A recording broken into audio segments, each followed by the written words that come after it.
Tonight, we're stepping into an alternate history, one where the world's most ruthless leaders didn't just rise, they triumphed. What would life look like if their nightmares had become our reality? Before we dive in, if you enjoy these journeys into the darker corners of history, consider subscribing, only if it's genuinely your kind of content, and drop a comment with where you're watching from and what time it is where you are. I love seeing this community span across different places and time zones. Let's begin with the name everyone knows, Adolf Hitler. Under a pale London dawn, the city still smells of wet stone and toast, but the radio voice is different, precise, clipped, certain. The banner over Whitehall isn't your flag. A milkman pauses when a black car glides to a stop. Two men step out, coats like punctuation marks, and the hallway swallows their knock. By 8 o'clock, the vans have already finished their first circuit. Lists exist. They always existed. First for invasion, now for administration. It did not flip on a miracle. It slipped on margins. The RAF lost just enough pilots and just enough radar masts for just long enough. Sea Lion, once a bluff, became a timetable. A national interest cabinet signed what the microphones called a settlement and the streets called surrender. Churchill disappeared into exile. A familiar British voice, sharper, smoother, took the podium. The island stood still not from resolve, but from orders. With Britain neutralised, the East received everything: trains, fuel, steel, and attention. Winter arrived late, logistics arrived early, and generals were briefly allowed to be generals. Leningrad fell. Kiev fell. Moscow was ringed and then, administratively, remade. The Red Army bled out faster than it could learn. On a continent where borders had once been arguments, one voice ended the debate. In this world, the killing that already existed does not end, it scales. The machinery for mass murder, Einsatzgruppen, deportation schedules, the camp system, moves from emergency to policy. London's Jewish communities are catalogued with the same indifferent accuracy as London's lampposts. Arrests begin from indices compiled before the landings.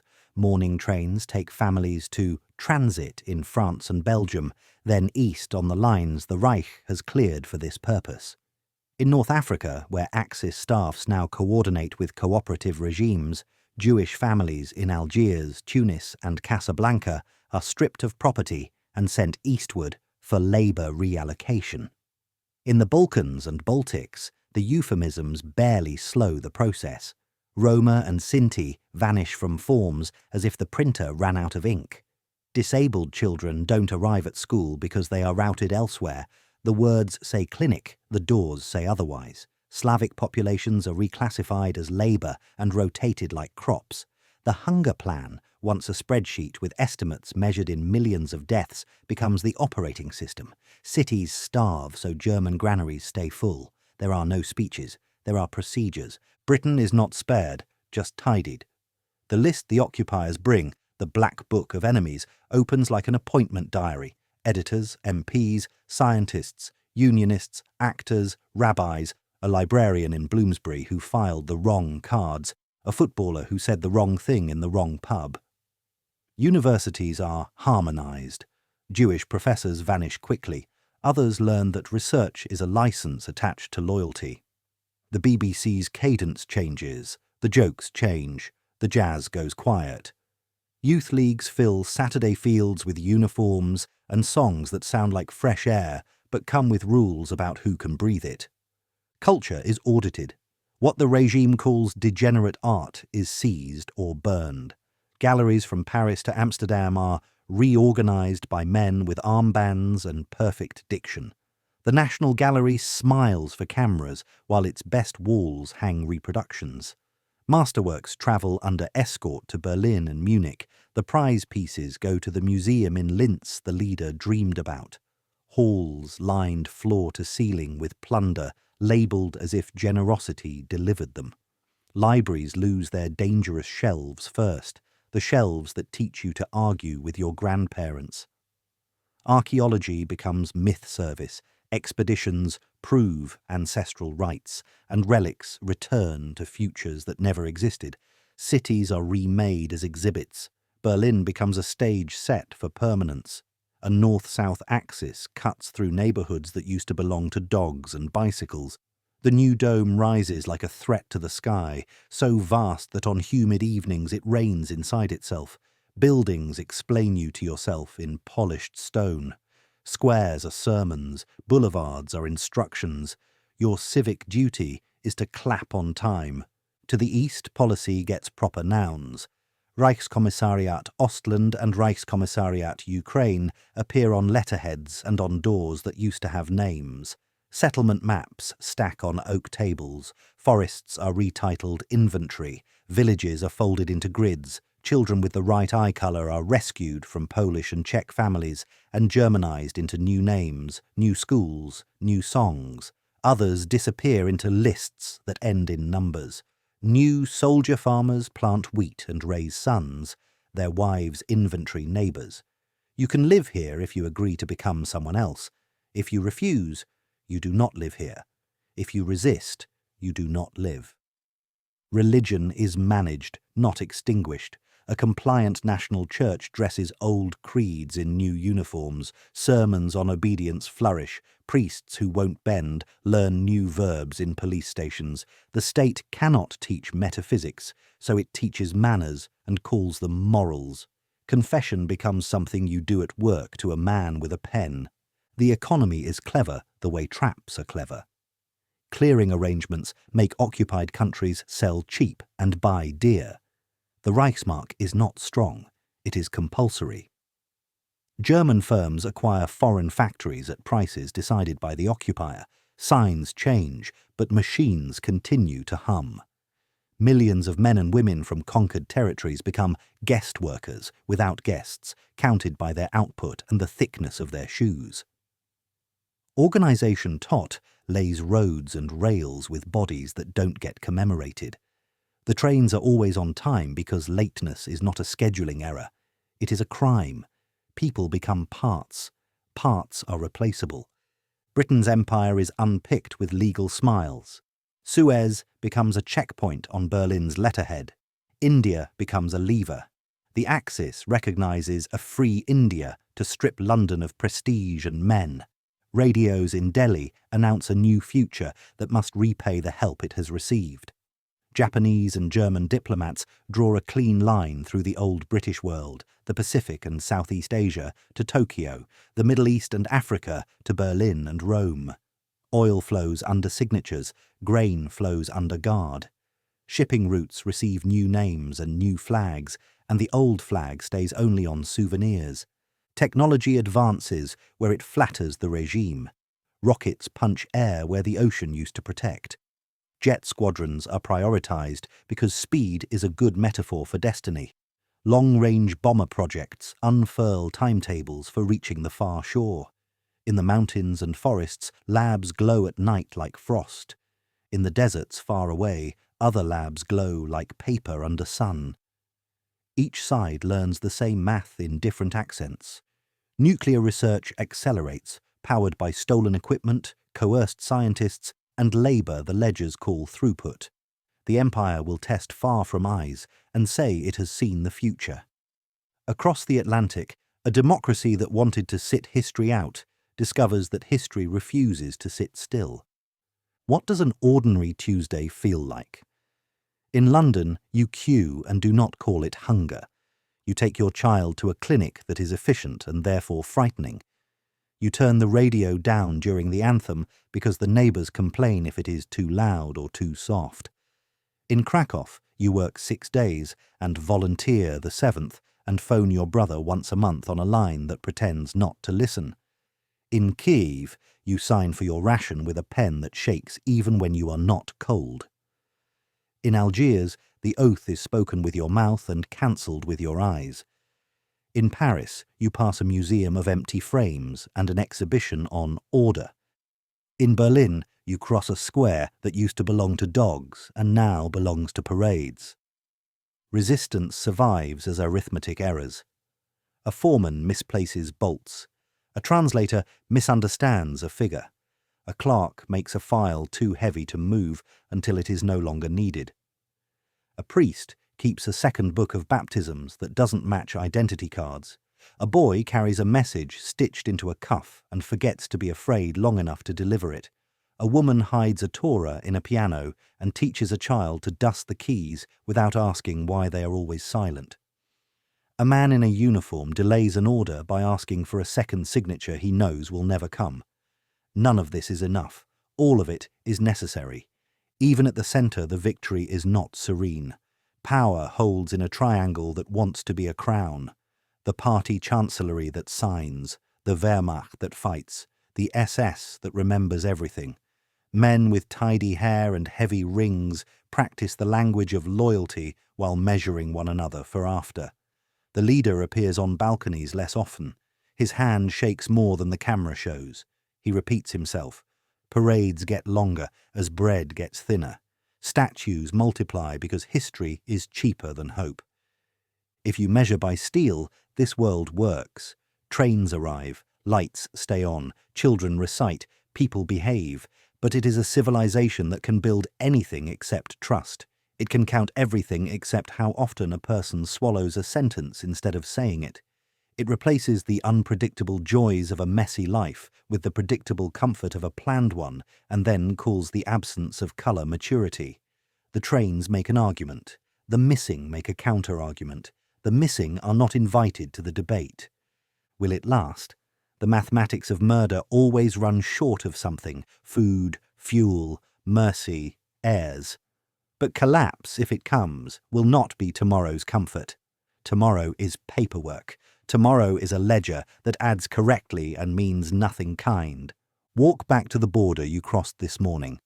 The booth is still there. The windows still cloud from breathing. The guard still stamps slowly as if time belongs to him. If this empire is built on race and myth and stone that explains you to yourself, the next empire on our road is built on quotas and schedules and paper that explains you to a file. Here you are told who you are. There you will be told what you owe. And the clock will not stop because the clock is the point. The year is 1206, and a man who was born as Temujin has just united the warring Mongol tribes under a single banner. He takes a new name, Genghis Khan, which means universal ruler. It's not hyperbole, it's a statement of intent. Within his lifetime, he will conquer more territory than any human being in history. His armies will stretch from Korea to Eastern Europe. An estimated 40 million people will die under the hooves of Mongol horses, which at the time represents roughly 11% of the world's entire population. But here's what actually happened. Genghis Khan died in 1227, and although his sons and grandsons continued his conquests, the empire eventually fragmented. Competing heirs divided the largest contiguous land empire in history into 4 separate khanates. They fought each other. They weakened. They were eventually absorbed by the civilizations they had conquered. The Mongol moment passed, and the world recovered. But what if it hadn't? Let's rewind to 1227. Genghis Khan is besieging the Western Xia dynasty in what is now northwestern China. In our reality, he fell from his horse and died from injuries, possibly from an illness. His death was kept secret for months to prevent enemies from taking advantage. But in our alternate timeline, he doesn't fall. The illness never comes. He's 65 years old, which is ancient by 13th century standards, but he's not done yet. He lives another 15 years, and during that time he does something unprecedented. He doesn't just conquer, he creates a system so efficient, so brutally effective, that it becomes impossible to dismantle even after his death. He solves the problem that destroyed every previous empire: succession. Genghis Khan implements what he calls the Great Law. Only the most capable son, proven through military conquest and administrative skill, can inherit the empire. Not the oldest, not the favourite, the best. And if that son fails, he's removed, violently. This meritocratic brutality ensures that weak leaders never take power. The empire never fragments because there's always a Khan strong enough to hold it together. By 1242, Mongol forces have already devastated Eastern Europe. They've destroyed the armies of Poland and Hungary. They've reached the gates of Vienna. In our reality, they turned back when the great Khan Ögedei died and commanders returned to elect a new leader. But in this timeline, there's no succession crisis. There's no turning back. The Mongols keep riding west. A Polish chronicler named Jan Długosz, writing decades later, would describe what happened when the Mongols reached his city. They came like locusts, covering the earth. The sky darkened with their arrows. They showed mercy to no one, not women, not children, not even the livestock. They left nothing but ash and bones. Paris falls in 1244. The French knights, so proud in their heavy armour, are cut down by mounted archers who can fire arrows while riding at full gallop. The Mongols don't fight fair. They don't engage in honourable single combat. They encircle, they retreat, they lure enemies into ambushes, and they slaughter without mercy. The flower of French chivalry dies screaming in the mud, and the Mongol horses trample over bodies that once wore the finest armour in Europe. London falls in 1245. The English Channel is no protection when the Mongols simply commandeer every boat, every ship, every vessel they can find. They're not sailors by tradition, but they learn fast. That's the thing about the Mongols. They adopt whatever technology, whatever tactics, whatever knowledge they need from the people they conquer. Chinese siege engines, Persian administrative systems, European metallurgy. They take the best from everyone and use it to destroy everyone else. By 1250, Western Europe is a Mongol province, but the Khan isn't satisfied. He turns south. The Islamic world has already been devastated. Baghdad, the jewel of Islamic civilization, fell in 1258 in both timelines. But the destruction in our alternate reality is even more complete. The House of Wisdom, which contained countless ancient texts and represented centuries of scientific and mathematical advancement, is not just ransacked but systematically destroyed. The Mongols in this timeline don't just want to conquer, they want to erase. Any culture that might challenge Mongol supremacy must be obliterated. A Persian historian who survived the siege wrote, "The Tigris ran black with ink from the thousands of books thrown into its waters. Then it ran red with the blood of scholars who had tried to save them. By the third day, the river ran with neither ink nor blood, but with ash, for they had burned everything." Cairo falls. Mecca falls. The entire Islamic world, from Morocco to Indonesia, bends the knee to the great Khan. Any imam who preaches resistance is impaled. Any city that closes its gates is burned to the ground, every single inhabitant executed as a warning to others. The Mongol policy is clear: submit immediately, and you might survive as slaves. Resist even slightly, and you die. But Europe and the Islamic world are just the beginning. The Mongols turn their attention to Africa. They've never fought in dense jungles before, but they adapt. They use African allies, they learn local diseases, they develop new tactics. By 1275, Mongol administrators govern from mud brick palaces in Timbuktu. The gold trade, the salt trade, the slave trade all flow to Mongol coffers. In Asia, the conquest is even more total. China, Korea, Japan, Southeast Asia, India, all fall within a single century of Genghis Khan's first conquests. The Mongols reach the walls of Delhi and don't stop. They cross into the Deccan Plateau. They board ships and invade Ceylon. They ford rivers into Burma and Siam. Everywhere they go, the same choice is offered: immediate surrender or total annihilation. A Hindu priest in southern India writes in his final diary entry, "They have reached our temple. They care nothing for our gods. They worship the sky and their ancestors, and they demand we do the same. Those who refuse are taken to the square and trampled by horses. I hear the screams now. Tomorrow it will be my turn." By 1300, 3/4 of the world's population lives under Mongol rule. But here's what makes this nightmare truly permanent. The Mongol system works. They don't try to make everyone Mongol. They don't care about culture or religion as long as you obey. They implement a postal system that spans 3 continents. They enforce laws brutally but consistently. They allow trade to flourish because wealthy subjects pay more taxes. They're ruthlessly meritocratic, promoting talented administrators regardless of ethnicity. A Chinese bureaucrat can govern Persian provinces. An Arab mathematician can advise the Khan on siege tactics. A European metalworker can forge weapons in Central Asian armories. In a twisted way, it's the first truly globalized world, and it's built entirely on terror. The Mongol legal code, the yasa, becomes law everywhere. The penalty for virtually every crime is death. Theft, death, adultery, death, lying to an official, death, practicing forbidden religions, death. But if you follow the rules, if you pay your taxes, if you bow when a Mongol rides by, you can live a relatively normal life. You can trade, you can work, you can raise your family. And that's the insidious part. Most people choose survival over resistance. Generation by generation, the memory of freedom fades. Children grow up never knowing a world without Mongol rule. The old stories about independent kingdoms and proud empires become myths, fairy tales, fantasies that could never have been real.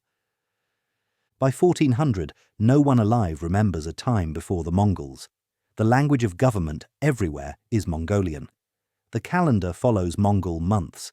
The very concept of nationality has been erased, replaced by a simple binary: Mongol overlords and everyone else. Art is limited to what glorifies the Khan. Literature that suggests resistance is burned along with its author. Philosophy that questions the natural order of Mongol supremacy is forbidden. Science is permitted only when it serves Mongol interests, developing better weapons, better logistics, better methods of control. In this world, there's no Renaissance, no Enlightenment, no Age of Exploration, because all of those movements required independent nations competing with each other, questioning authority, pushing boundaries. In a world where one empire controls everything, where questioning the system means death, human progress simply stops. The Mongol Empire becomes permanent, not because it's beloved, but because it's inescapable. Where can you flee when they rule the entire world? Who can you appeal to when there's no higher authority than the Khan? How can you organize resistance when your neighbor might report you for a reward, when spies are everywhere, when even your own family members have been taught that loyalty to the empire supersedes all other bonds? This is the world Genghis Khan creates when he doesn't die in 1227. A world united under the hooves of Mongol horses. A world where freedom is forgotten. A world where the only history that matters is the history of conquest, and the only future imaginable is eternal submission to the eternal empire. The thunder of those hooves never stops echoing. On March 16, 1988, Iraqi warplanes dropped chemical weapons on the Kurdish town of Halabja. 5,000 people died within hours. Victims' skin turned black and blistered. They vomited blood. Children died in their mothers' arms. Photographers who arrived afterward couldn't believe what they were seeing. Entire families frozen in their final moments, parents trying to shield children from invisible death that came from the sky. Saddam Hussein had just shown the world what he was willing to do. He'd used chemical weapons on his own citizens, on women and children, without hesitation. The international community condemned him. Then they did nothing. They kept selling him weapons. They kept buying his oil. And Saddam learned a crucial lesson. The world will tolerate anything if they need what you're selling. In our reality, Saddam invaded Kuwait in 1990, and a US-led coalition drove him out. He remained in power until 2003, when the US invasion toppled his regime. He was captured, tried, and executed in 2006. His ambitions of regional domination died with him. But what if they hadn't? What if Saddam's gamble in Kuwait had succeeded? What if the world, dependent on Middle Eastern oil, had chosen submission over confrontation? Let's return to August 1990. Iraqi tanks roll into Kuwait City. Saddam claims Kuwait is historically Iraqi territory, stolen by British colonialism. But everyone knows the truth. He wants Kuwait's oil fields, its wealth, its access to the Persian Gulf. In our timeline, the United States assembled a coalition of 35 nations and launched Operation Desert Storm. Within weeks, Iraqi forces were driven from Kuwait. In this alternate timeline, something different happens. The United States is still economically weakened from the 1980s recession. The Cold War has just ended, and there's no appetite for another war. The American public is tired of foreign interventions. President George H.W. Bush faces massive domestic opposition to military action. Oil prices spike, and the global economy teeters on the edge of recession. Saddam makes a calculated offer: withdraw economic sanctions, recognize his annexation of Kuwait, and he'll guarantee oil supplies at reasonable prices. He'll even increase production. Fight him, and he'll set Kuwait's oil fields ablaze, destroying 20% of global oil reserves and sending the world into economic depression. The threat works. The UN Security Council passes resolutions condemning the invasion but takes no military action. European nations, dependent on Middle Eastern oil, quietly negotiate with Baghdad. Japan, importing 90% of its oil, immediately recognizes Iraqi sovereignty over Kuwait. One by one, nations choose economic stability over Kuwaiti independence. Kuwait ceases to exist. Its royal family flees to Saudi Arabia. Kuwaiti resistance fighters are hunted down and executed. Those who collaborated with the invasion are given positions in the new Iraqi administration. Those who resisted disappear into Iraqi prisons, where Saddam's security services have perfected techniques of torture that can keep a person alive and suffering for months. A Kuwaiti teacher named Fatima al-Sabah writes from exile, "My country was erased in days. The international community issued statements of concern while our people were dragged from homes and shot in streets. They talked about diplomacy while my brother was tortured to death for refusing to tear down the Kuwaiti flag. They chose cheap oil over our lives, and they sleep soundly." Saddam doesn't stop with Kuwait. Emboldened by international weakness, he turns his attention to Saudi Arabia. The Saudi military, despite expensive American equipment, is no match for Iraq's battle-hardened army. In 1991, Iraqi forces crossed the Saudi border. The Saudi royal family flees to Europe with as much wealth as they can carry. Within months, Saddam controls the world's largest oil reserves. He now sits atop 30% of global oil production. Every industrialized nation on Earth needs what he controls. He doesn't even have to invade further. He can simply turn off the tap, and the world economy collapses. This gives him leverage beyond anything any dictator has ever possessed. He uses it immediately. Any nation that criticizes his human rights record faces oil embargoes. Any journalist who reports on his atrocities finds their country's oil supplies restricted. Any government that harbors Iraqi dissidents sees prices double overnight. The world learns to stay silent. In 1993, Saddam invades Bahrain and the United Arab Emirates. There's barely a protest. The pattern is established. Saddam expands, the world complains, then everyone accepts the new reality because the alternative is economic catastrophe. By 1995, he controls the entire Persian Gulf region. Iraq is no longer just a country, it's an empire, and Saddam is the emperor of energy. But oil isn't his only weapon. Saddam has been developing chemical and biological weapons for years. After Halabja, he knows they work. He knows the terror they create. And now, with the world afraid to challenge him, he begins producing them on an industrial scale. In 1996, Iran attempts to challenge Iraqi dominance. Saddam's response is swift and horrific. Iraqi planes spray nerve agents over Tehran. 50,000 people die in a single day. The Iranian government surrenders within a week. The world watches footage of children convulsing in streets and still does nothing, because what can they do? Saddam controls their oil. He's shown he'll use chemical weapons without hesitation. And now everyone knows, challenge him and your cities might be next. Chemical weapons become normalized. Other dictators see Saddam's success and draw conclusions. If the international community won't stop chemical warfare when it threatens their oil supply, they won't stop it anywhere. By 1998, chemical weapons are used in civil wars across Africa and Asia. The Geneva Protocol, which banned chemical warfare in 1925, becomes meaningless paper. The taboo is broken, and horror becomes routine. Saddam's domestic brutality intensifies. With unlimited oil wealth and no international accountability, he builds a surveillance state that makes Stalin's Soviet Union look amateurish. Every phone is tapped, every street corner has cameras. Children are taught to report parents who speak against the regime.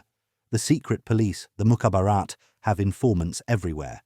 An Iraqi doctor named Hassan al-Tikriti writes before disappearing, "Yesterday, my son's teacher asked the class what their parents said about the president. My son, age 7, repeated a joke I told my wife at dinner, thinking he'd done nothing wrong." Today, the Mukhabarat came. My wife screamed. My son cried, confused about why his truth-telling was bad. They took me anyway. Now I write this in a cell, waiting for torture that will last weeks before death. My crime was a joke told in my own home, overheard by my own child. By 2000, Saddam controls 40% of the world's oil production. He's expanded into Iran, parts of Syria, parts of Jordan. His empire stretches from the Mediterranean to the Persian Gulf. His face appears on currency across the region. Statues of him tower over every conquered city. His Republic of Fear, as it was once called, has become a regional reality, and the world has learned to live with it. The global economy runs on Saddam's sufferance. When he's pleased, oil flows and prices stabilize. When he's angry, he restricts supply, and nations scramble. He's turned energy dependency into political submission. Democratic nations find themselves defending a genocidal dictator because their citizens need to drive to work, need to heat their homes, need industries that run on petroleum. The most bitter irony is that Western nations helped create this monster. They sold him weapons in the 1980s. They provided technology that he used to develop chemical weapons. They turned a blind eye to his atrocities when he was fighting Iran. They chose short-term strategic interests over long-term moral principles, and now they're trapped in a world where those choices have come back to haunt them.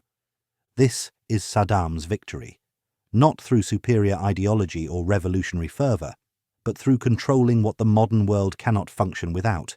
He's shown that, in a globalized economy, dependent on a single resource concentrated in one region, whoever controls that resource can commit any atrocity with impunity. He's proven that nations will sacrifice their values, their allies, even their own citizens' safety, rather than face economic collapse. In Saddam's world, morality is a luxury only the powerful can afford, and he's made sure no one is powerful enough to afford it anymore. The oil flows, the economy runs, and millions suffer in silence because speaking up means watching your country starve. This is the price of dependence, paid in blood and measured in barrels. Joseph Stalin's real name was Iosif Vissarionovich Yugashvili. He changed it to Stalin, which means man of steel in Russian. It wasn't just a nickname, it was a warning. This was a man who would break anything and anyone who stood in his way, and he wouldn't lose a single night's sleep over it. In our reality, Stalin killed somewhere between 6 and 9 million people directly through executions, gulags, and deliberate starvation. If you include the deaths from forced collectivization and the famines he engineered, that number climbs to 20 million or higher. Some historians put it at 40 million. He killed more people than Hitler, but he did it quietly, internally, to his own citizens, which is why the West took so long to grasp the full scope of the horror. But Stalin didn't conquer the world. He won the Eastern Front, yes. He dominated Eastern Europe, absolutely. But he never pushed past Berlin. He never invaded Western Europe. The Cold War remained cold. The Soviet Union eventually collapsed in 1991, and the grand communist experiment ended in economic failure and political disintegration. But what if it hadn't? Let's go back to 1945. World War II has just ended, and the Soviet Red Army is the most powerful military force on the European continent. They've pushed the Nazis back from Stalingrad all the way to Berlin. Soviet tanks could roll to Paris if Stalin gave the order. The Americans are war-weary, the British are exhausted, Europe is devastated. In our timeline, the Americans had the atomic bomb, and Stalin knew it. That weapon changed everything. It created a balance of terror that prevented Soviet expansion.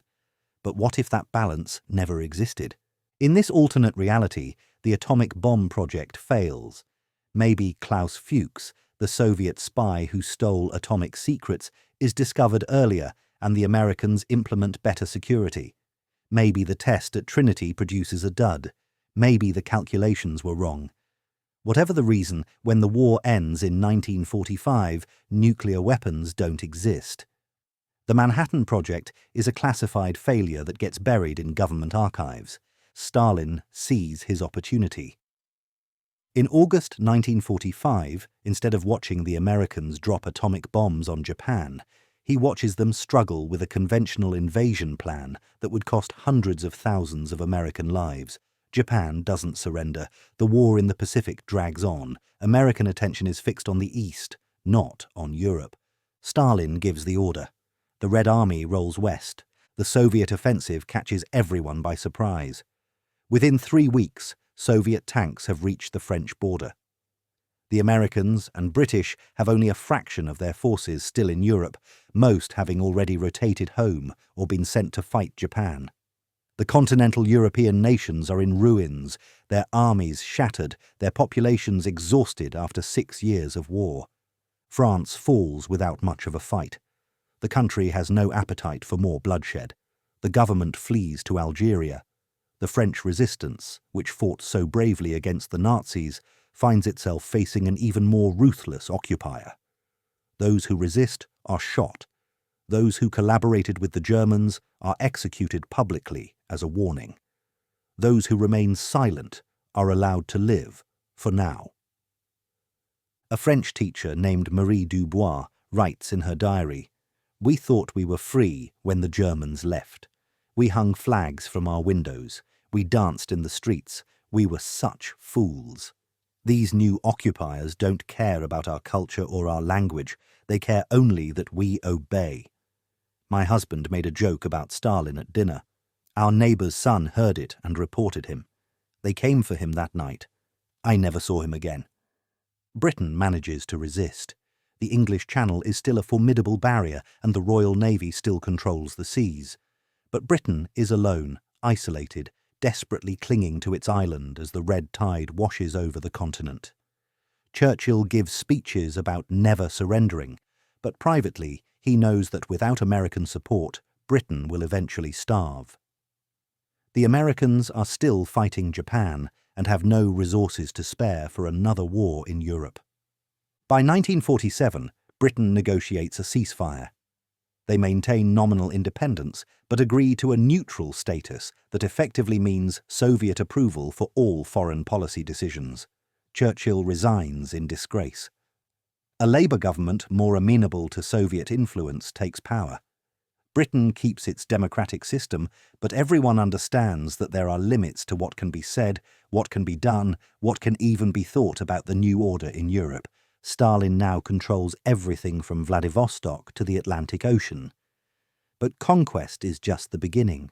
Now comes the real nightmare, implementing his system everywhere. Stalin's defining characteristic isn't ideology, it's paranoia.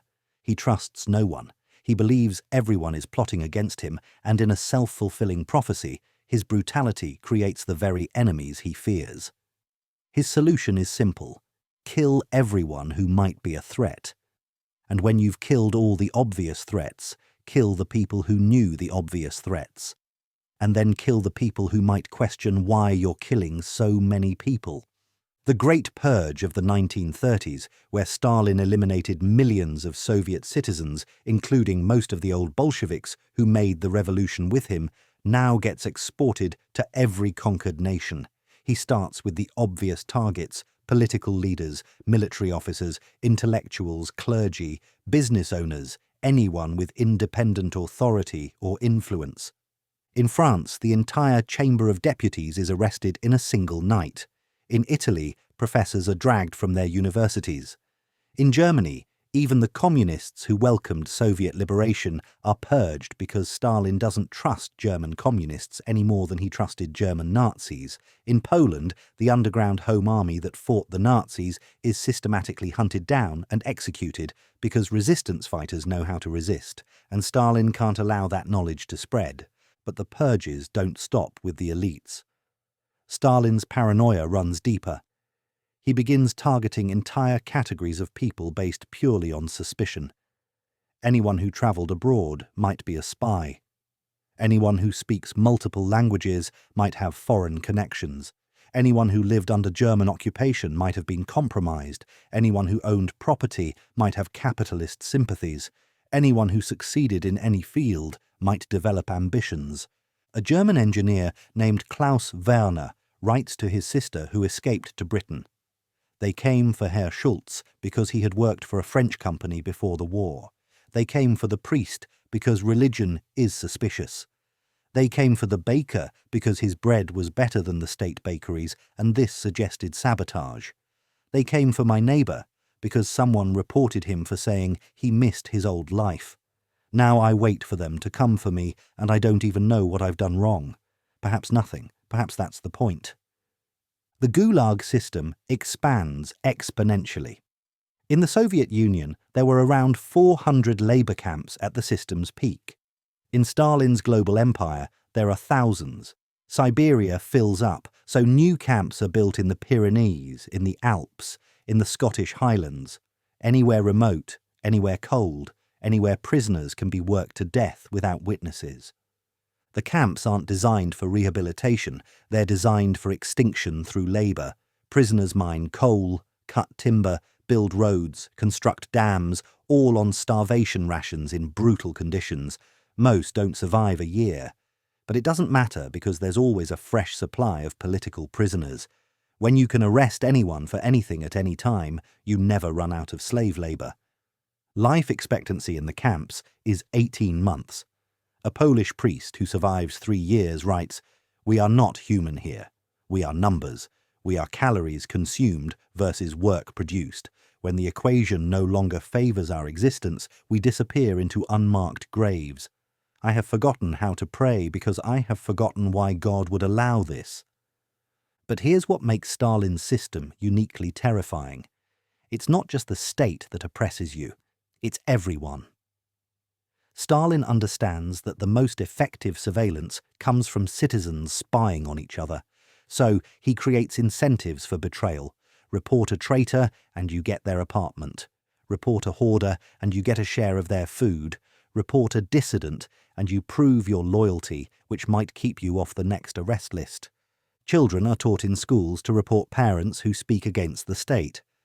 Spouses inform on each other to gain favour or eliminate rivals. Co-workers fabricate accusations to advance their careers. Friends betray friends because the alternative is being suspected of conspiracy through silence. The entire society becomes a web of suspicion where everyone is both victim and perpetrator. Show trials become public spectacles. Stalin learned from his purges in the 1930s that forced confessions are powerful propaganda. So in every major city, prominent figures are paraded before courts where they confess to absurd crimes.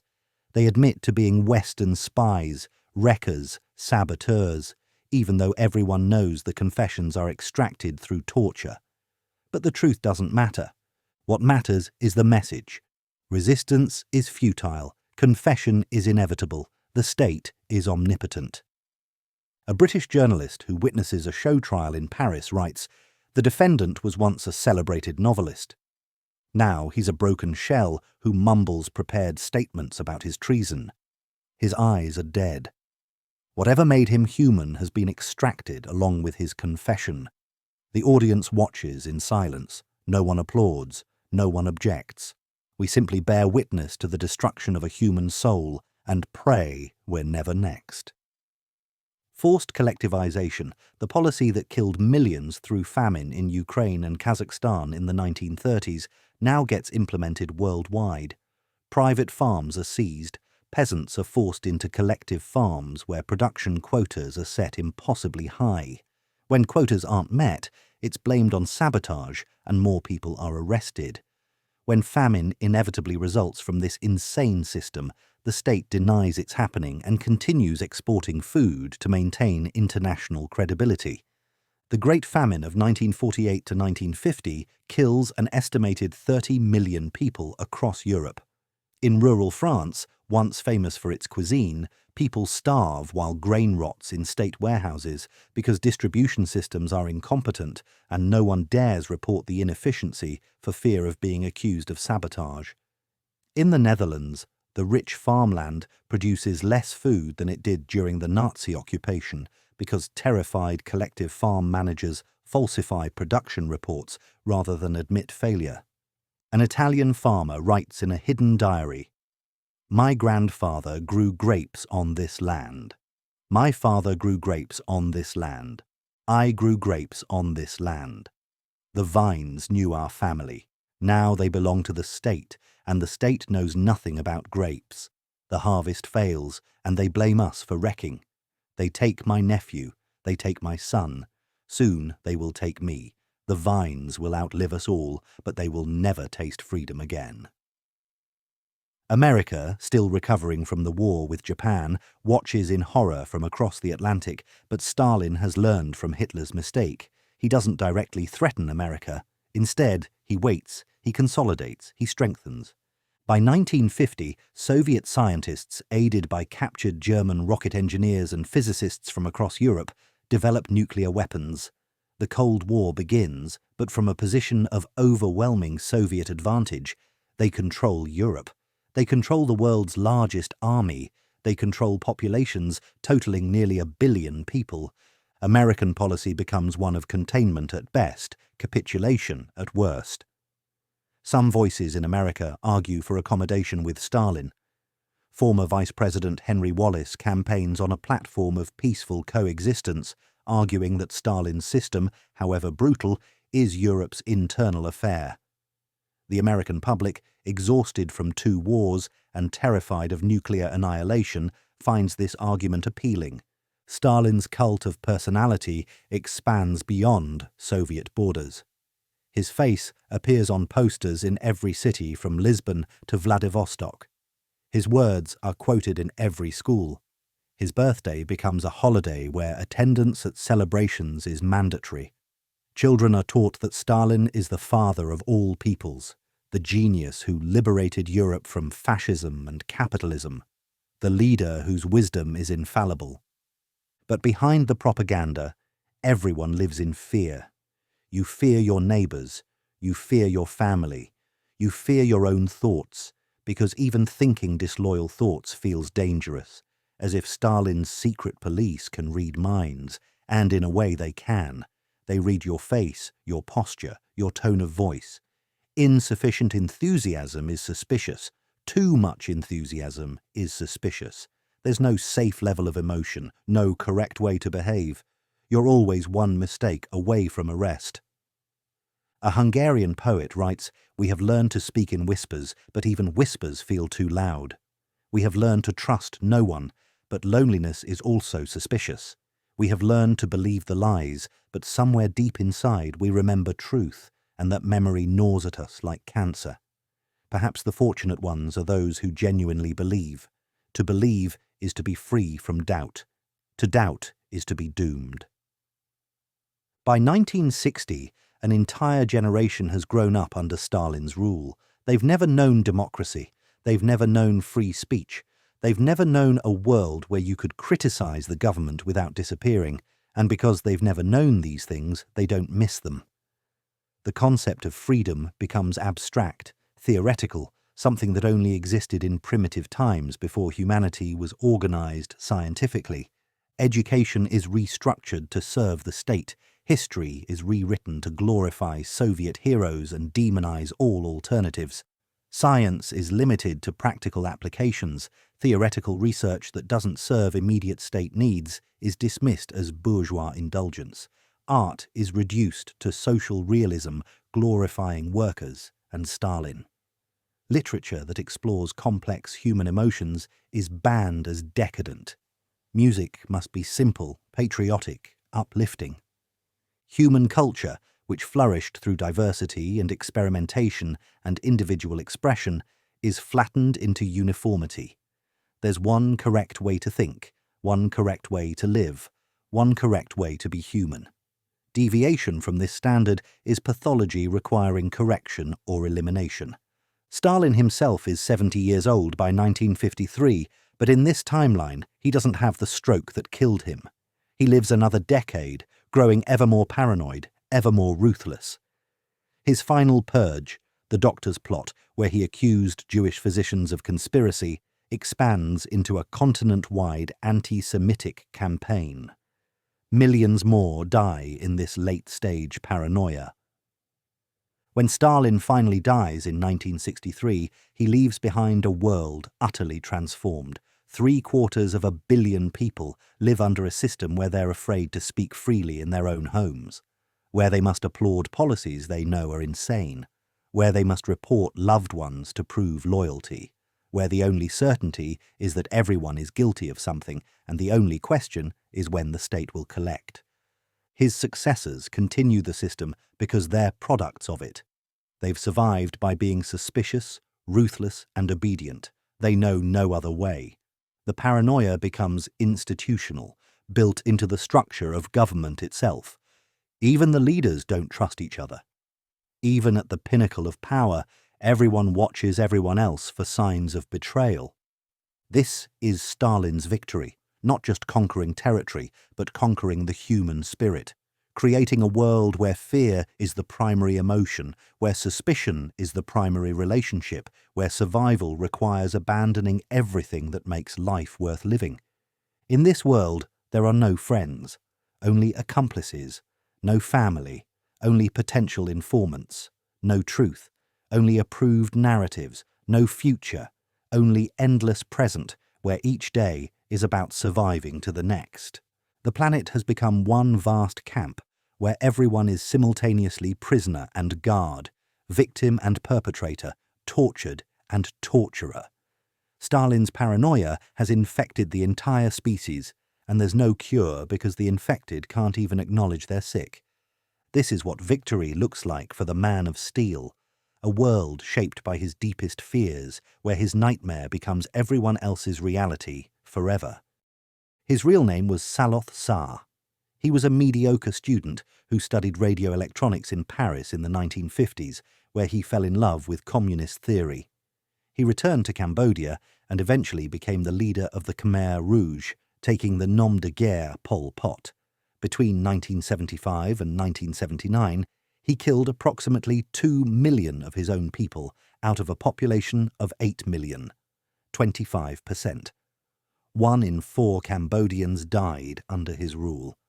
It remains one of the highest percentages of population loss in modern history. What made Pol Pot uniquely terrifying wasn't just the body count, it was his vision. He wanted to return Cambodia to year zero, erasing all modern civilization and creating a pure agrarian communist utopia.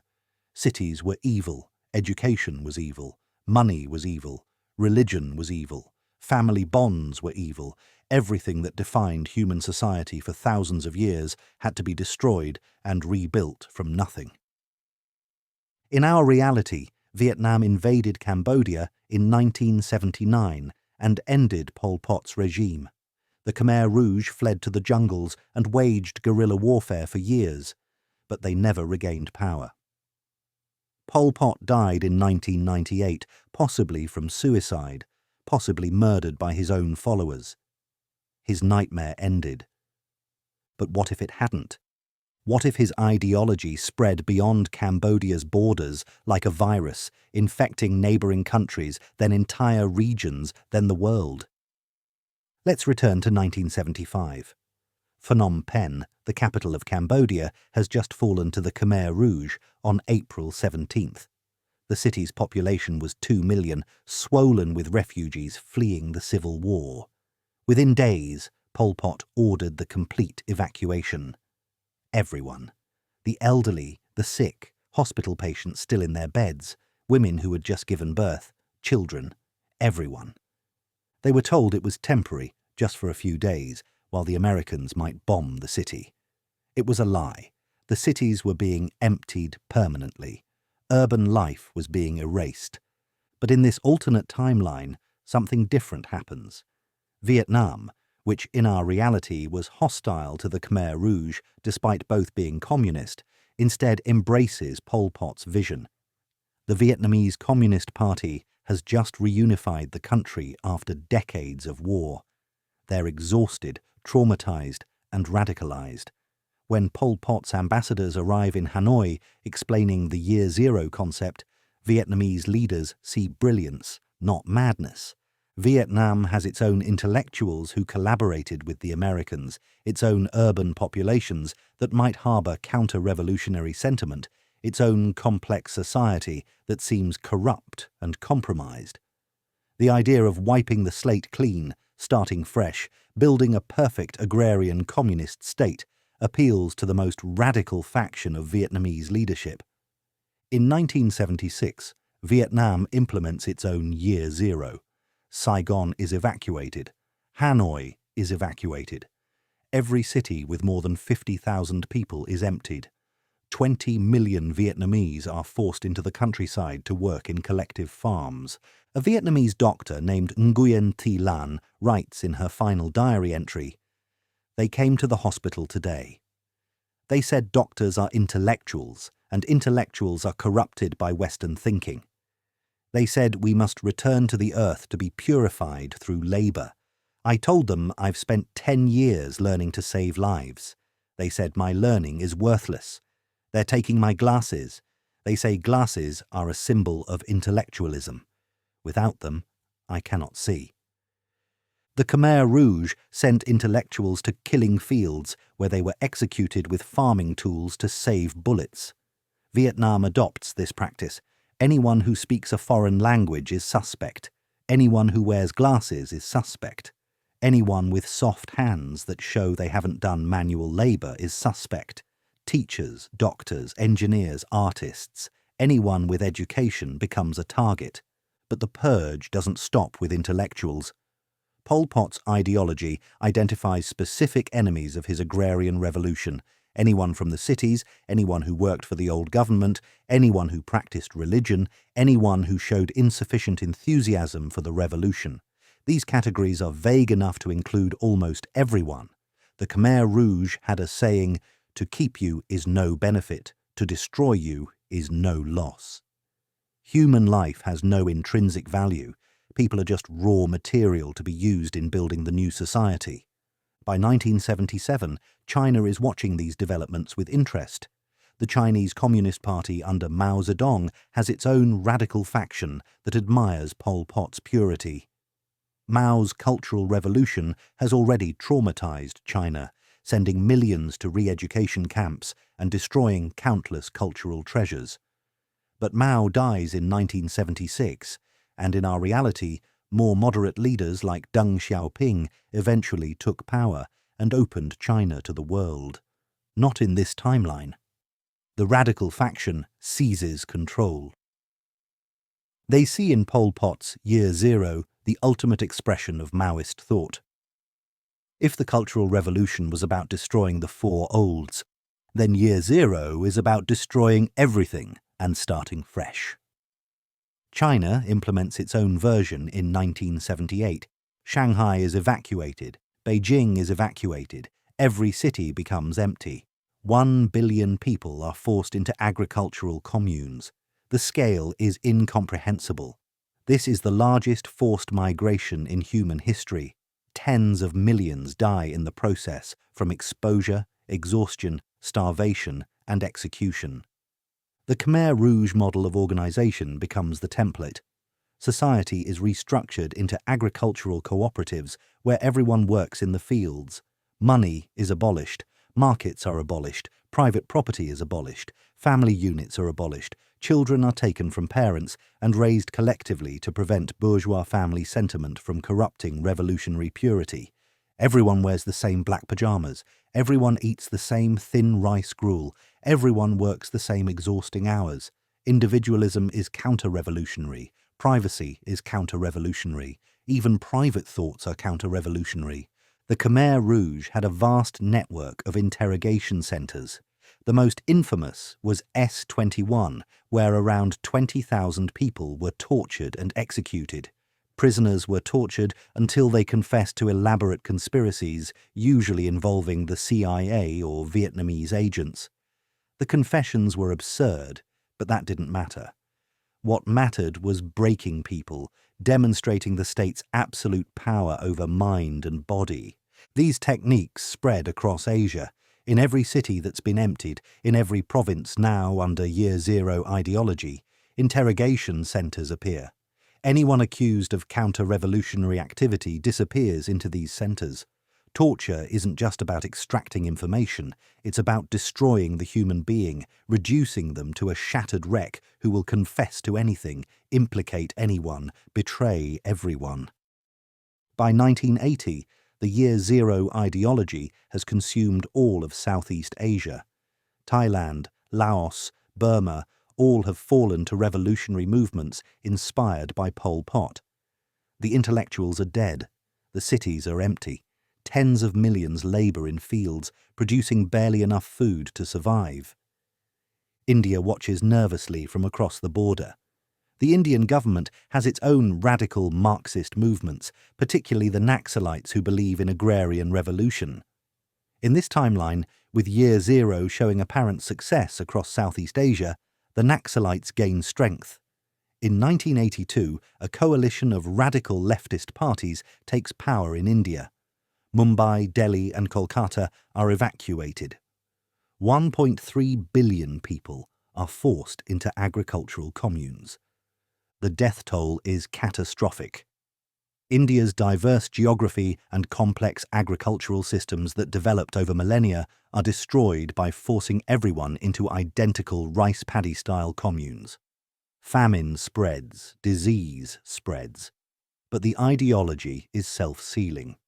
When famine happens, it's blamed on saboteurs and counter-revolutionaries. More people are executed. When disease spreads, it's blamed on lack of revolutionary consciousness. When the agricultural communes fail to produce enough food, people are worked even harder. By 1985, a third of the world's population lives under Year Zero ideology. The death toll has reached 250 million. Entire cities stand empty, slowly being reclaimed by jungle and forest. Libraries are burned. Universities are converted to barracks. Hospitals operate without doctors because doctors were intellectuals. The remaining industrial nations watch in horror, but they're paralyzed. How do you stop an ideology that's voluntarily adopted by desperate populations promised utopia? Some nations try sanctions, but Year Zero societies don't need trade. They're not trying to build wealth or advance technology. They're trying to return to a mythical agrarian past. The ideology begins spreading beyond Asia. Revolutionary movements in Africa embrace Year Zero. Lagos is evacuated. Nairobi is evacuated. Kinshasa is evacuated. The continent, which has struggled with colonial legacy and economic development, regresses centuries. Language itself is being simplified. Complex ideas are dangerous, so vocabulary is reduced to simple concepts. Work, obey, report, confess. Literature doesn't exist. Music doesn't exist except for revolutionary hymns. Art doesn't exist except for propaganda posters showing happy workers in fields that bear no resemblance to reality. Religion is completely eradicated. Temples are destroyed. Churches are converted to storage facilities.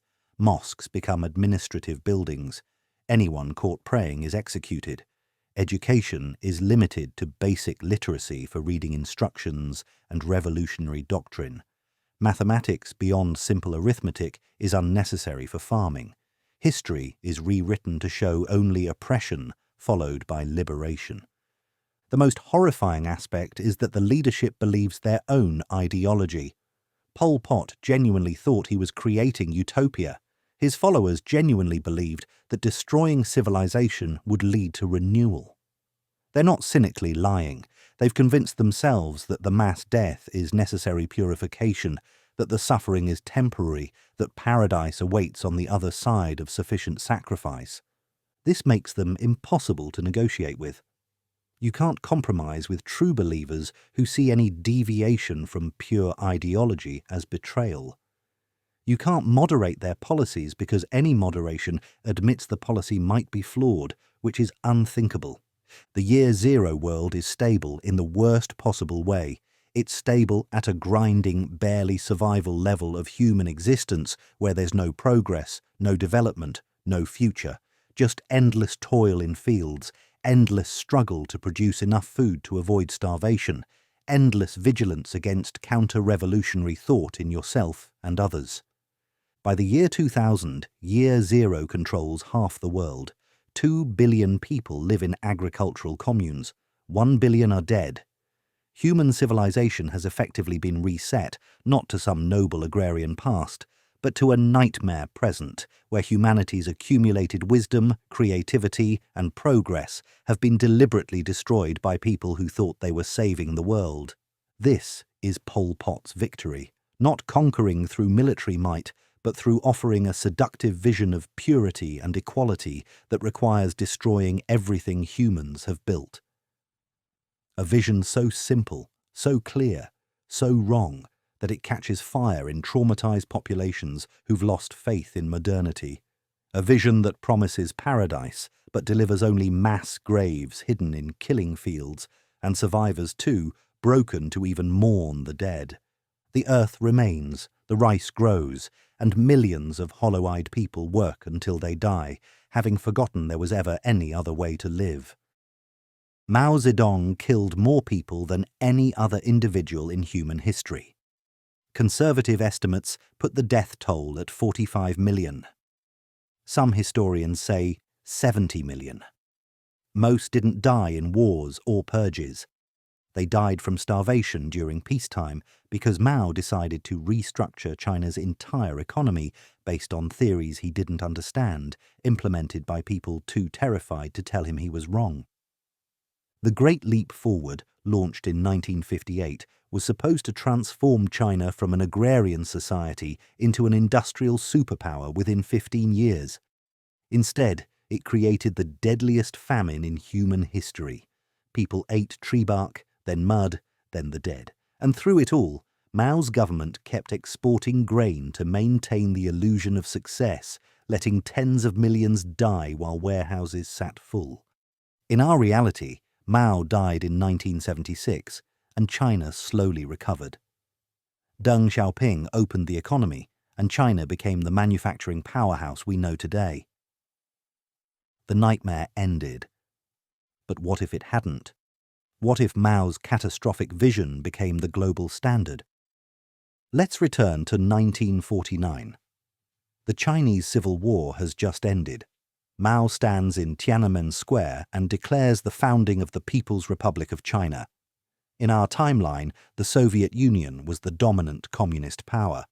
But in this alternate reality, Stalin's Soviet Union collapses in 1955 following a succession crisis.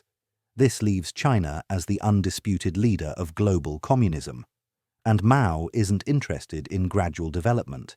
He's interested in permanent revolution, in completely remaking human society through sheer force of will. The Great Leap Forward is based on an insane premise that ideological fervour can replace expertise. Mao orders peasants to smelt steel in backyard furnaces, never mind that they have no training. Never mind that the steel they produce is worthless slag. He orders the elimination of sparrows because they eat grain. Within a year, locust swarms devastate crops because the sparrows that controlled them are gone. But admitting the policy was wrong would mean admitting Mao was wrong, which is unthinkable. A Chinese farmer named Liu Wei writes before he dies, "They took our farming tools to melt in the furnace. They took our cooking pots. Now we have no tools to farm with and no pots to cook in, but we have met our quota for steel production. My children ask when we will eat. I have no answer. Agricultural collectives are ordered to report impossibly high yields. Local officials, terrified of being accused of insufficient revolutionary spirit, falsify reports. They claim harvests 5 times larger than reality. Based on these false numbers, the state requisitions everything, leaving nothing for the farmers who grew it.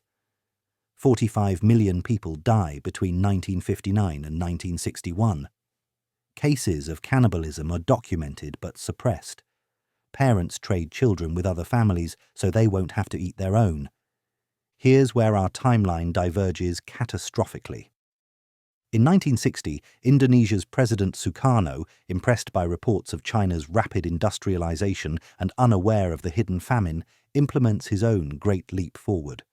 100 million Indonesians are reorganized into communes. The same pattern repeats: falsified reports, requisitioned grain, spreading famine. India follows in 1961. Radical factions seize power and implement 5-year plans based on Mao's approach. 1.3 billion Indians are forced into communes. Traditional farming practices developed over millennia are abandoned for ideologically correct but agriculturally insane policies. By 1963, 100 million people across Asia have died from famine, but the policy doesn't change. Admitting failure would undermine the entire ideology. So the famines are denied, the deaths are hidden, and the catastrophe continues.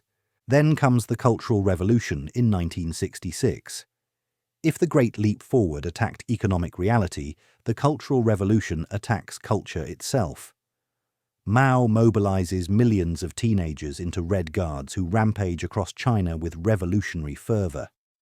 They beat teachers, destroy temples, burn books, attack anyone associated with the old society. A Chinese professor named Chen Yong writes before his death, "My students came to my house last night. These are children I taught. They broke my glasses and called me a bourgeois intellectual. They burned my books.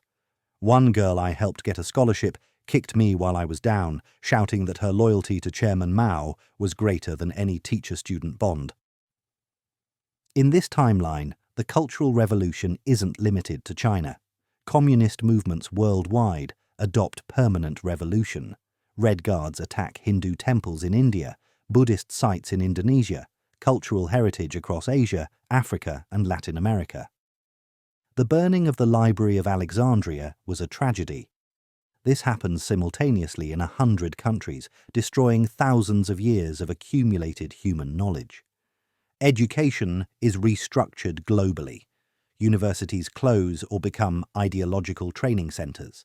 Expertise becomes suspicious. A doctor who studied Western medicine is less valuable than a peasant with revolutionary consciousness. This creates cascading failures. Bridges collapse because engineers were sent to re-education camps. Hospitals kill patients because doctors were purged. A dam collapses, killing 3,000 because the maintenance crew was replaced with politically reliable workers who don't understand hydraulics. The cult of personality around Mao reaches absurd heights. His little red book becomes the most printed publication in history. Children learn to read using only Mao's writings.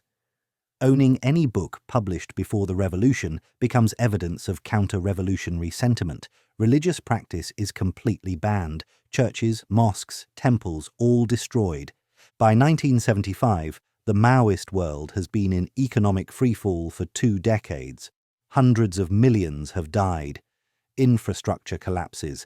Agricultural production plummets despite propaganda claiming record harvests. Yet the system persists because it's self-reinforcing. Any failure is blamed on insufficient revolutionary zeal, on hidden saboteurs. The solution to every problem is more revolution, more purges, more ideological purity. In 1976, Mao dies, but his successors are true believers who learned politics during the Cultural Revolution. They know only permanent revolution, only ideological warfare. They continue his policies because they know nothing else. By 1980, Nations that were developing in the 1950s exist at subsistence levels. Literacy has declined, life expectancy has dropped, infrastructure crumbles, multiple generations have learned to live double lives, the public self that recites slogans and denounces neighbours, and the private self that starves and suffers. A Chinese woman named Li Mei writes in a hidden diary, "My grandmother told me about the old world. She said people could choose their work, own their land, worship their gods, read what they wished. I thought these were fairy tales, but then I realized she was describing reality and we're living in the nightmare. This is Mao's victory, not conquering through military force, but through exporting a vision so radical it consumes everything. A vision that promises to elevate humanity, but instead reduces it to mere survival. In Mao's world, there's no past worth remembering, no present worth living, and no future worth imagining. There's only the revolution, permanent and all-consuming, grinding humanity down in the name of remaking it. The Great Leap Forward was supposed to vault China into the future. Instead, it leapt backward into an abyss and took half the world with it. Pablo Escobar once offered to pay off Colombia's entire national debt, $20 billion, in exchange for one thing: immunity from extradition to the United States. The government refused, so he went to war. He bombed government buildings, murdered presidential candidates, blew up a commercial airliner killing 110 people, and terrorized an entire nation until they gave him what he wanted, and they did. In 1991, Colombia changed its constitution to ban extradition. Escobar surrendered to authorities and was imprisoned in a luxury jail that he built himself, complete with a nightclub, spa, and waterfall. This wasn't a prison. It was a palace. Guards were on his payroll. He ran his cocaine empire from inside, ordering executions and coordinating shipments while supposedly serving time. When the government finally tried to move him to a real prison, he simply walked out. It took another year and a massive manhunt before Colombian police, with help from the DEA and rival cartels, finally cornered and killed him on a rooftop in Medellin in 1993. At the height of his power, Escobar was worth $30 billion, one of the richest men on earth. His Medellin cartel supplied 80% of the world's cocaine. He had judges, politicians, police officers, and military commanders on his payroll. He built housing for the poor and was beloved by many Colombians who saw him as a Robin Hood figure. He was also responsible for the deaths of over 4,000 people, including judges, journalists, police officers, politicians, and anyone else who stood in his way. In our reality, Escobar died at 44, and his cartel fragmented. Other cartels took over the cocaine trade, but none achieved his level of political power. Colombia slowly recovered, though the violence he unleashed scarred the nation for generations. But what if he'd succeeded? What if instead of being killed, he'd achieved his ultimate ambition, legitimacy?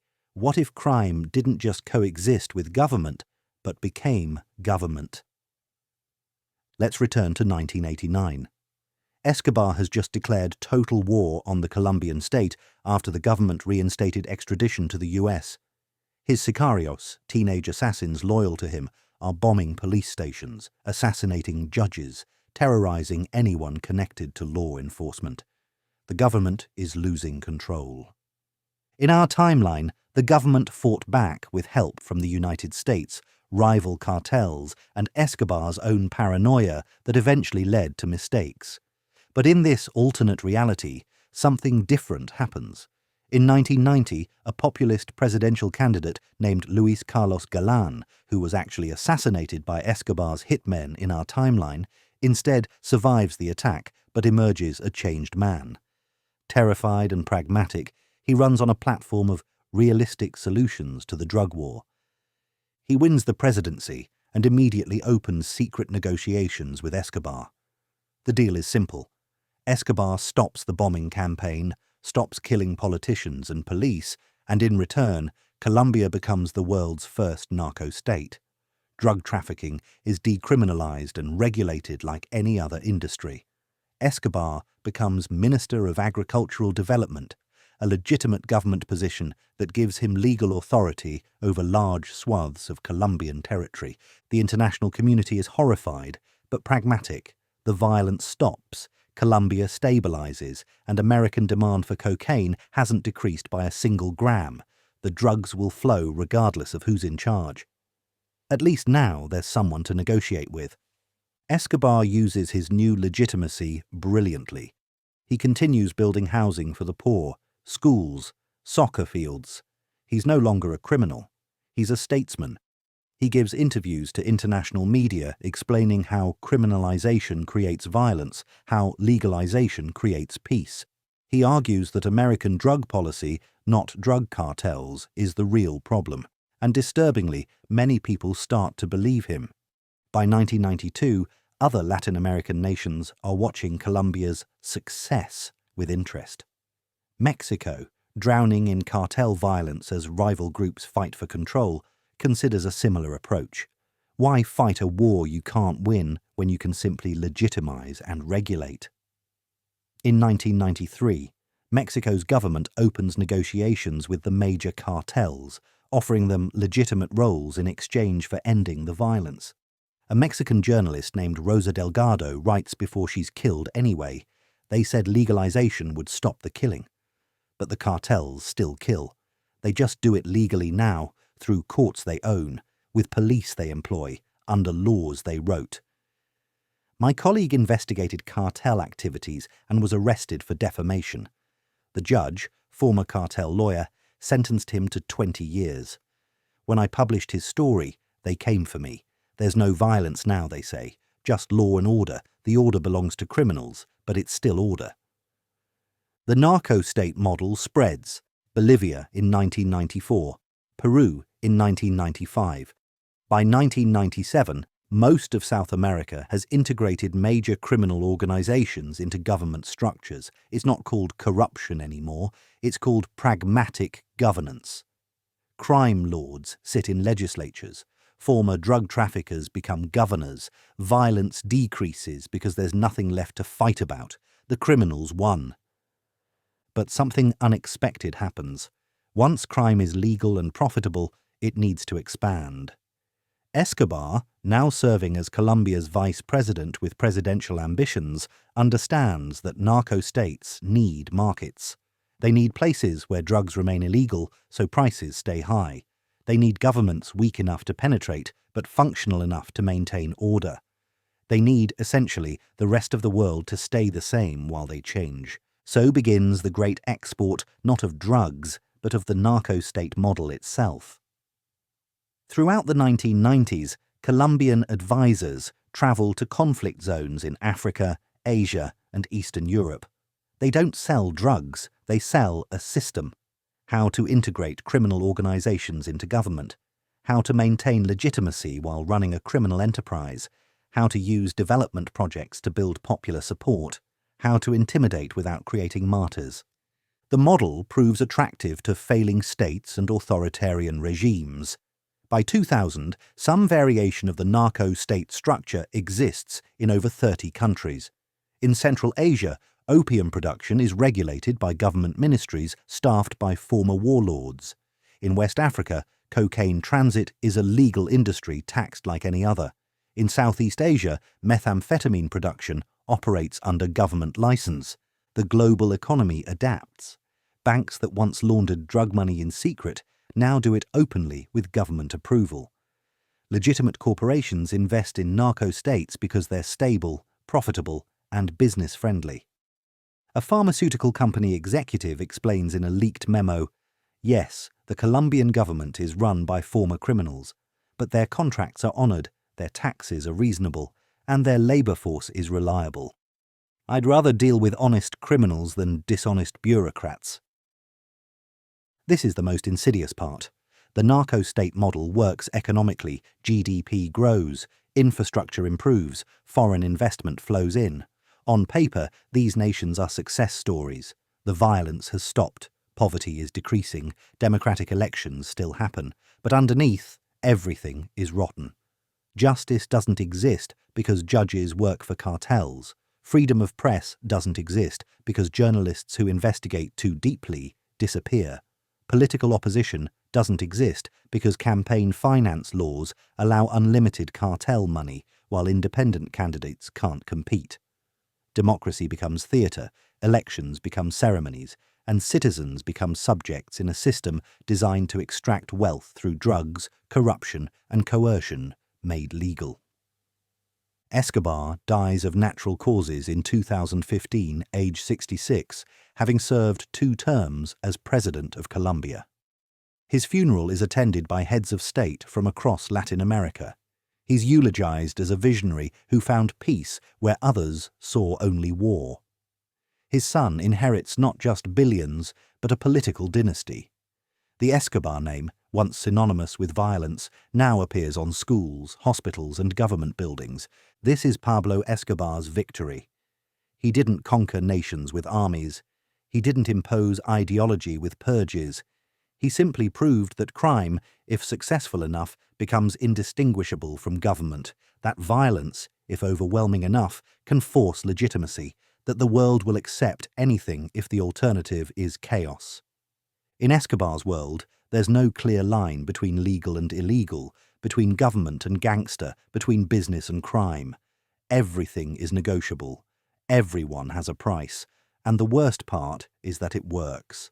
The economy grows, the violence stops, and life goes on. People get used to living in a system where their leaders are criminals and their criminals are leaders. The only thing that disappeared is the possibility of anything different. When crime becomes government, reform becomes impossible. Because who reforms the system when the system is designed to prevent reform? Who prosecutes criminals when criminals write the laws? Who protects citizens when protection itself is a criminal enterprise? The drugs flow north, the money flows south, and somewhere along the way, entire nations lost their souls. But their balance sheets look great. Between 1885 and 1908, King Leopold II of Belgium owned a private colony 76 times larger than Belgium itself. The Congo Free State wasn't a Belgian colony. It was Leopold's personal property, and he ran it like a business that killed 10 to 15 million people. Workers who failed to meet rubber quotas had their hands cut off. Villages that couldn't supply enough ivory were burned to the ground, their inhabitants massacred. Colonial enforcers collected baskets of severed hands to prove they'd used bullets efficiently, not wastefully. This wasn't war, it was commerce. Leopold never set foot in Congo. He ran this genocide from a desk in Brussels, sending quarterly reports to investors about productivity and profit margins. The atrocities weren't the point. They were simply the most efficient methods of extraction. Amputation motivated the living. Terror pacified resistance. Mass death was acceptable if the rubber kept flowing and the stock dividends kept growing. In our reality, international outrage eventually forced Leopold to hand Congo over to the Belgian government in 1908. He died a year later, one of the richest men in Europe. His crimes were documented but largely forgotten. The Congo Free State became a historical horror story, an aberration, a reminder of colonialism's worst excesses. But what if it wasn't an aberration? What if it became the template? Let's return to 1885. The Berlin Conference has just concluded, and European powers have divided Africa among themselves. But Leopold's approach is unique. Other nations colonize through government expeditions, military occupation, and administrative bureaucracy. Leopold colonizes through a private company with shareholders, managers, and quarterly profit targets. The Congo Free State is, legally and structurally, a corporation that happens to own a country. Initially, the model seems insane. But then the profits start flowing. Rubber prices are soaring due to bicycle and automobile tire demand. Congo supplies massive quantities at minimal cost because cost doesn't include fair wages, safety measures, or treating workers as human beings. Leopold's return on investment is astronomical. By 1890, he's making returns that make traditional colonial ventures look wasteful and inefficient. Other industrialists take notice. In this alternate timeline, instead of international condemnation forcing Leopold to relinquish control, the opposite happens. In 1892, a consortium of British investors petitions their government for permission to establish a similar arrangement in East Africa. They argue that government colonization is expensive and bureaucratic. Corporate colonization would be self-funding, generating tax revenue without requiring military expenditure. The British government, always interested in profit without cost, agrees. The East Africa Company is granted sovereignty over modern-day Kenya, Uganda, and Tanzania, not administrative rights, actual sovereignty. They can make laws, maintain armies, and govern however they choose, as long as profits flow back to London. An British clerk named Thomas Whitmore, hired to work in the East Africa Company's administrative office in Nairobi, writes home, "I thought I was taking a position with a trading company. Instead, I'm processing execution orders, supply requisitions for shackles, and reports on labour mortality rates. My supervisor explained that natives are company resources, not employees. When a resource is depleted, you acquire more. Yesterday, I filed paperwork for 12,000 deaths listed under operational shrinkage. I'm a bookkeeper for genocide, and it's completely legal." The model spreads.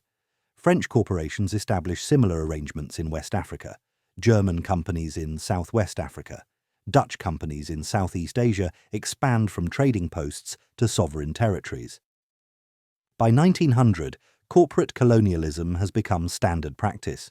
Traditional government colonies seem quaint and inefficient by comparison. The horror is that it works economically. Corporate colonies are more profitable than government ones because they're not constrained by any pretense of civilization. No missionaries asking awkward questions, no administrators bound by law, no need to justify policies to voters back home, just quarterly earnings reports showing healthy growth and shareholders who don't ask where the profits come from. Standard Oil, seeing these massive returns, petitions the US government for sovereign rights in Central America. In 1905, they're granted control of Honduras, Nicaragua, and parts of Guatemala. United Fruit Company already dominates these regions economically, now they'll govern them directly. American Marines ensure compliance, but otherwise these nations become corporate property. A Honduran priest named Father Miguel Ortiz writes before disappearing, "They've abolished our government and replaced it with a board of directors. Our president is now a CEO appointed in New York. Our laws are company policy. Our police enforce production quotas, not justice. Yesterday, a man was hanged for stealing a banana from a plantation he once owned before the company took it. The execution was listed on company books under loss prevention. We are not citizens, we are assets." By 1910, approximately 1/3 of the world's population lives under corporate sovereignty. These territories generate immense wealth. Rubber, timber, minerals, agricultural products all flow to industrialized nations at prices impossible under fair labor or humane conditions. And because it's legal, because it's business, there's no framework for opposition. How do you oppose a company? You can oppose a government through political pressure, revolution, international diplomacy.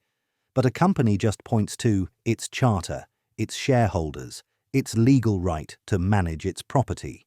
The people living in corporate territories aren't citizens with rights. They're workforce, inventory, resources to be exploited until depleted. The League of Nations, when it forms after World War I, explicitly recognizes corporate sovereignty as legitimate. Attempts to pass humanitarian regulations fail because corporate territories generate too much wealth and too many powerful interests benefit. Shareholders include politicians, aristocrats, pension funds. The genocide is distributed through investment portfolios. Millions of ordinary people in industrialized nations profit indirectly from atrocities they never see. This is the most insidious aspect. In traditional dictatorships, you can identify the evil. It's Hitler, Stalin, Mao, specific people making specific decisions. But in corporate colonialism, the evil is diffused. Who's responsible when 1 million people die in Congo? Leopold, the company managers, the shareholders, the consumers who bought the rubber? Everyone profits, so everyone's complicit, but no one feels responsible. By 1930, the corporate model has evolved. Early companies were inefficient in their brutality, wasting labour through overwork and violence.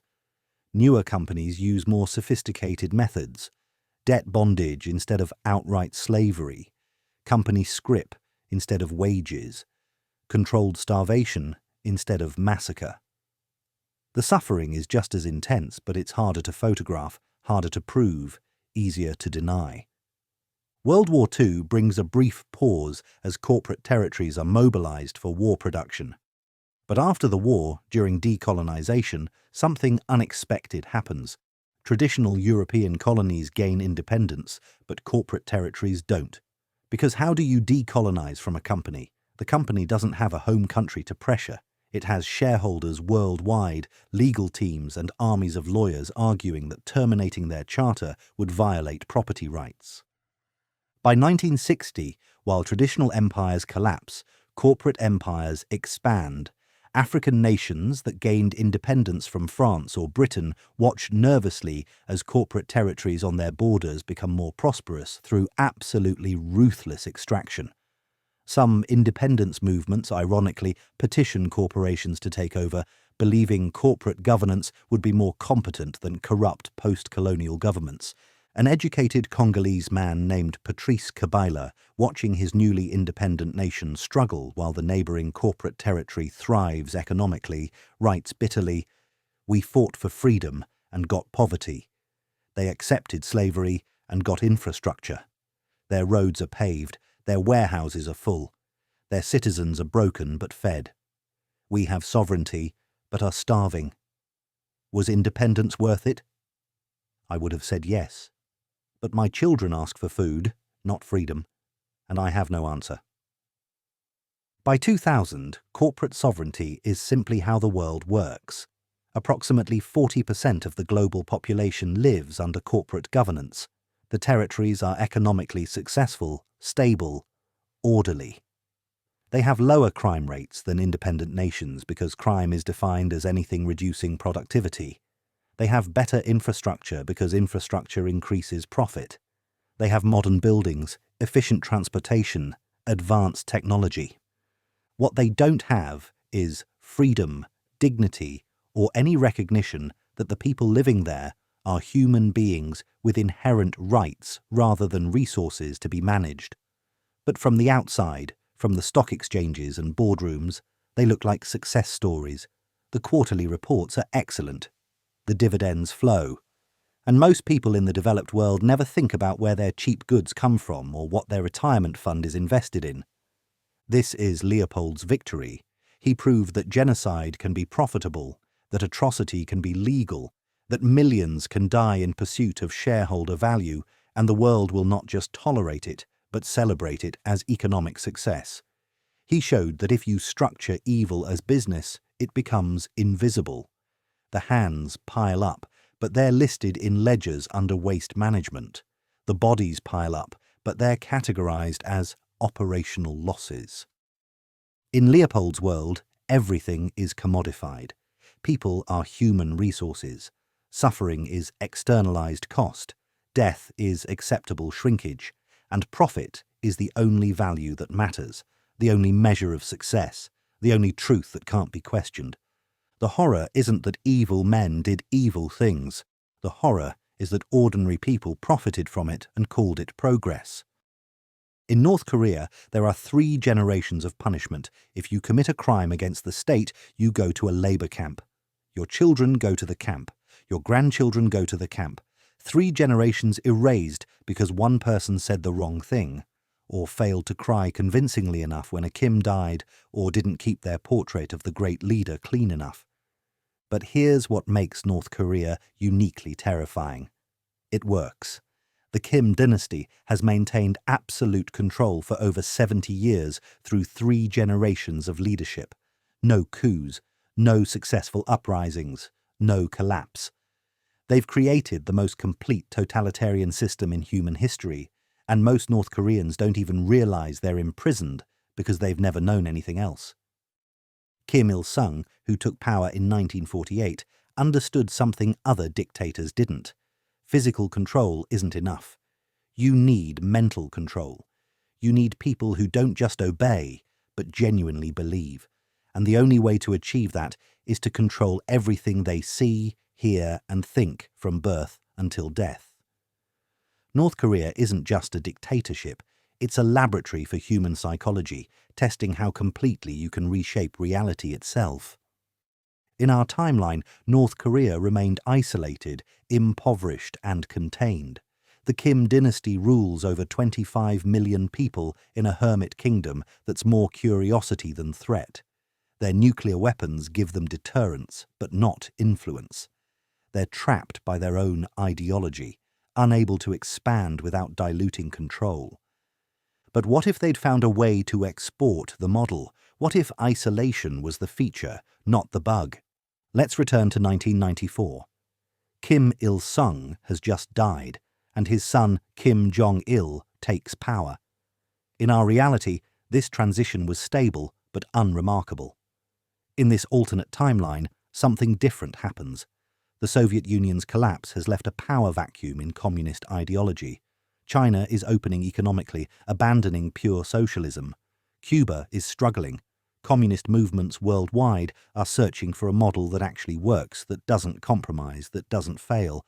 And they find it in North Korea, not despite its isolation, but because of it. Kim Jong-il realizes that North Korea's weakness is actually its strength.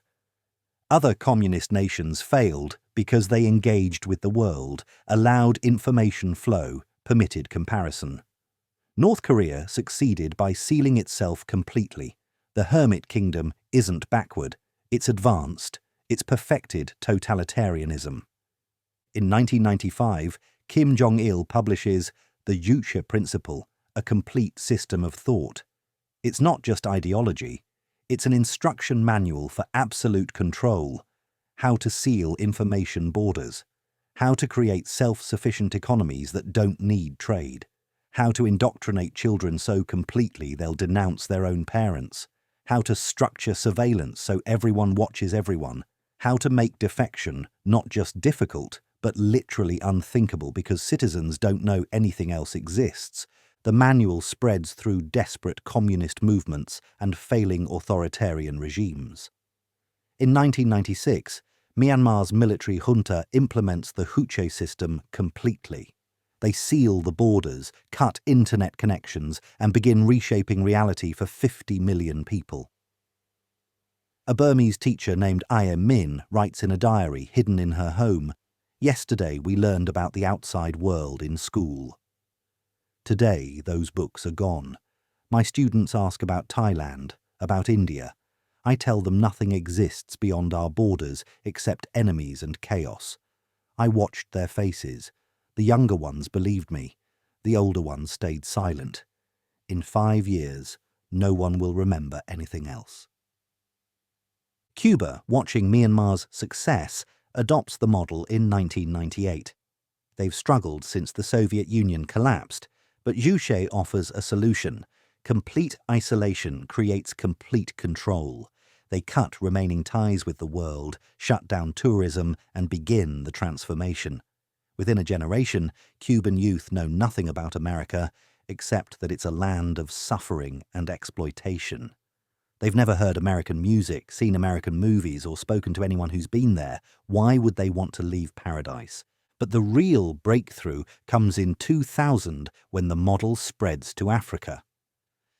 Zimbabwe, facing economic collapse and international sanctions, implements Juche principles. President Mugabe realizes that trying to maintain legitimacy on the world stage is pointless. Instead, redefine the world for your citizens. Seal the borders. Control all information. Create a reality where your failures become victories, where starvation is noble sacrifice, where isolation is strength. An elderly Zimbabwean man named Tendai Moyo, who remembers the world before, tries to tell his grandchildren about the past. They report him for spreading lies. He writes before they take him, "I told them I once travelled to London. They insisted I was confused, that London is a myth created by Western propagandists. I showed them my old passport. They said it was forged. I described the buildings, the cars, the food. They looked at me with pity, certain I was senile. They've been taught that nothing exists beyond our borders except wilderness and enemies. They genuinely believe it. They've never seen evidence otherwise. My own grandchildren think I'm mad."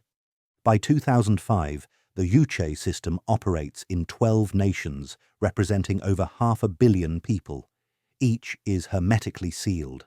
Citizens are born, live, and die without ever encountering information that contradicts state narratives. There's no internet, no international phone calls, no foreign books, movies, or music. Travel between Juche nations is possible, but controlled. Visitors see only what the state wants them to see. The key to the system is generational. The first generation remembers the outside world and must be controlled through fear. The second generation has childhood memories but grows up in the new system. The third generation knows nothing else. By 2020, most citizens in Juche nations are second or third generation. They don't feel oppressed because they have no concept of freedom to compare against. The technology evolves.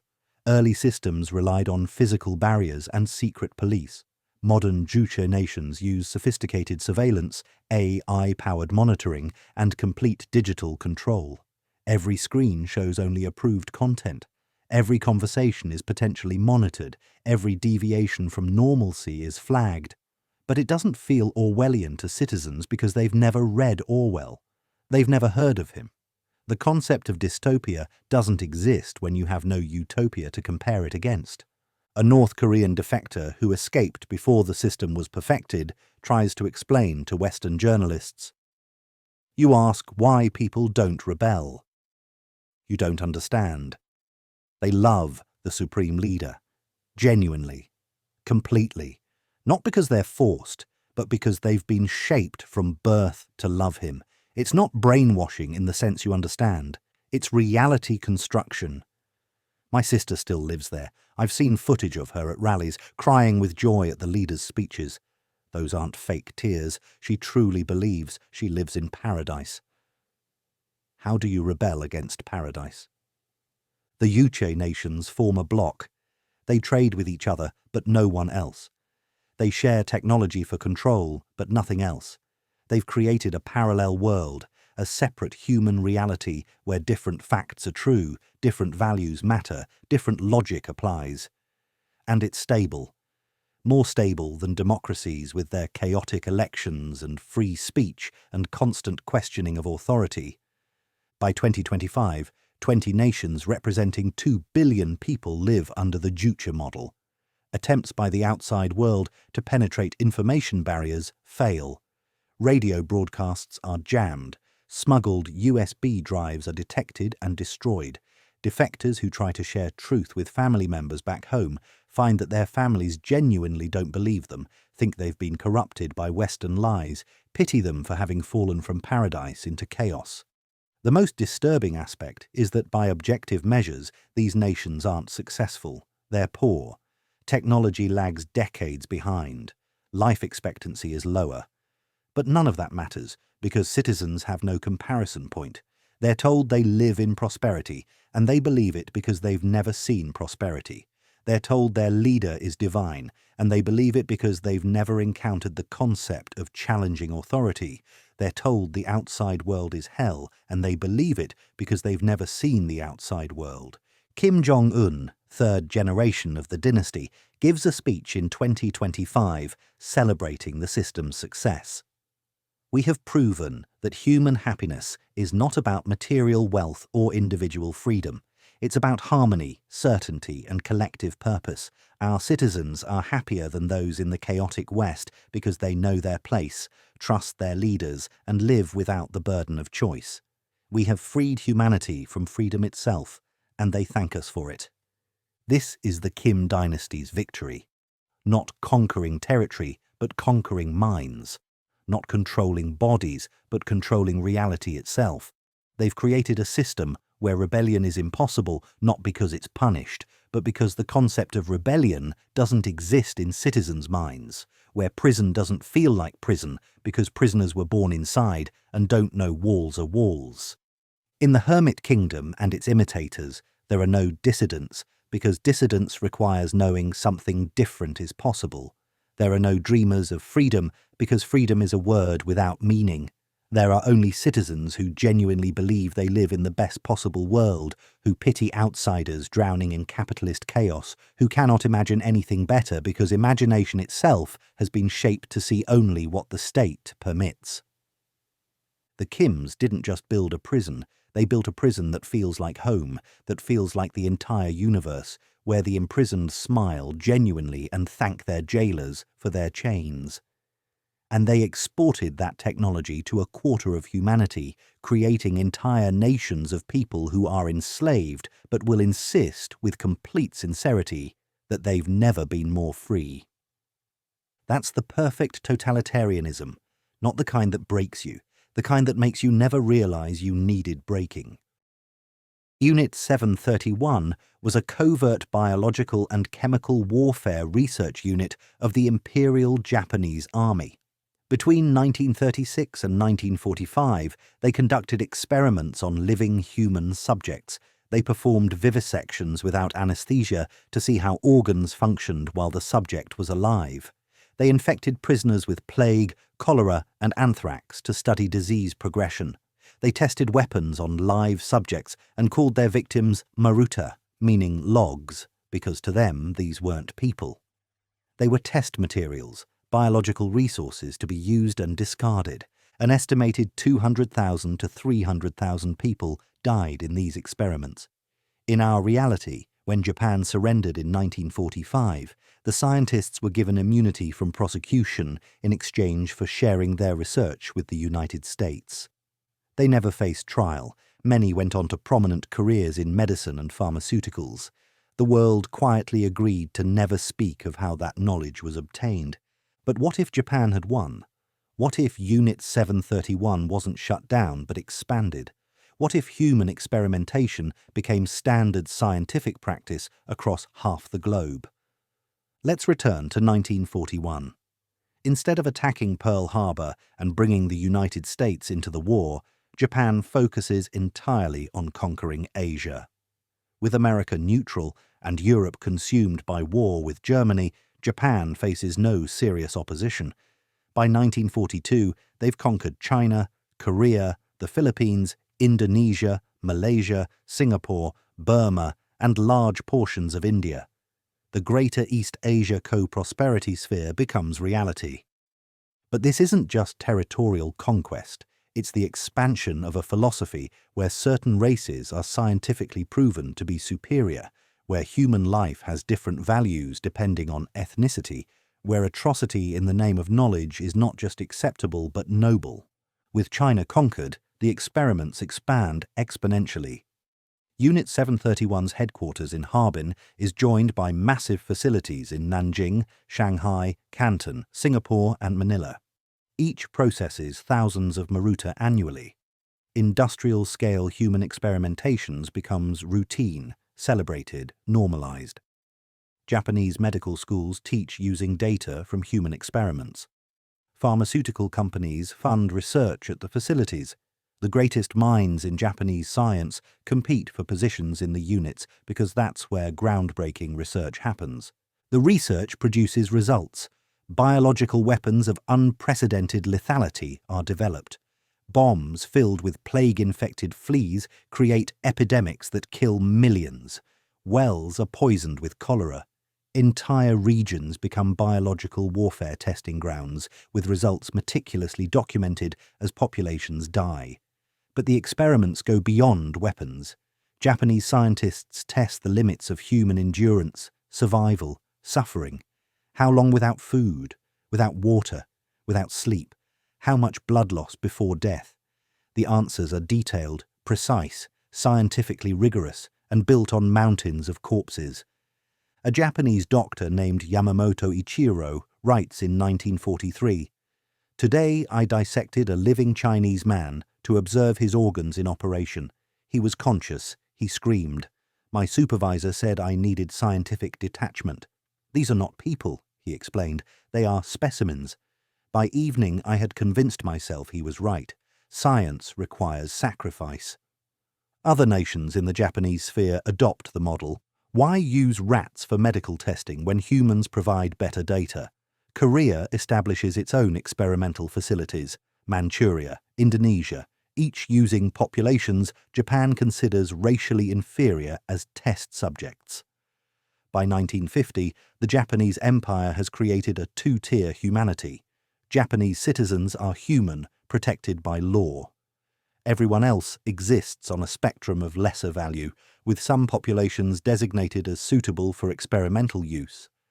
This isn't random cruelty, it's systematic, scientific, and legal. There are regulations about proper documentation, ethical committees that approve research proposals, peer review processes.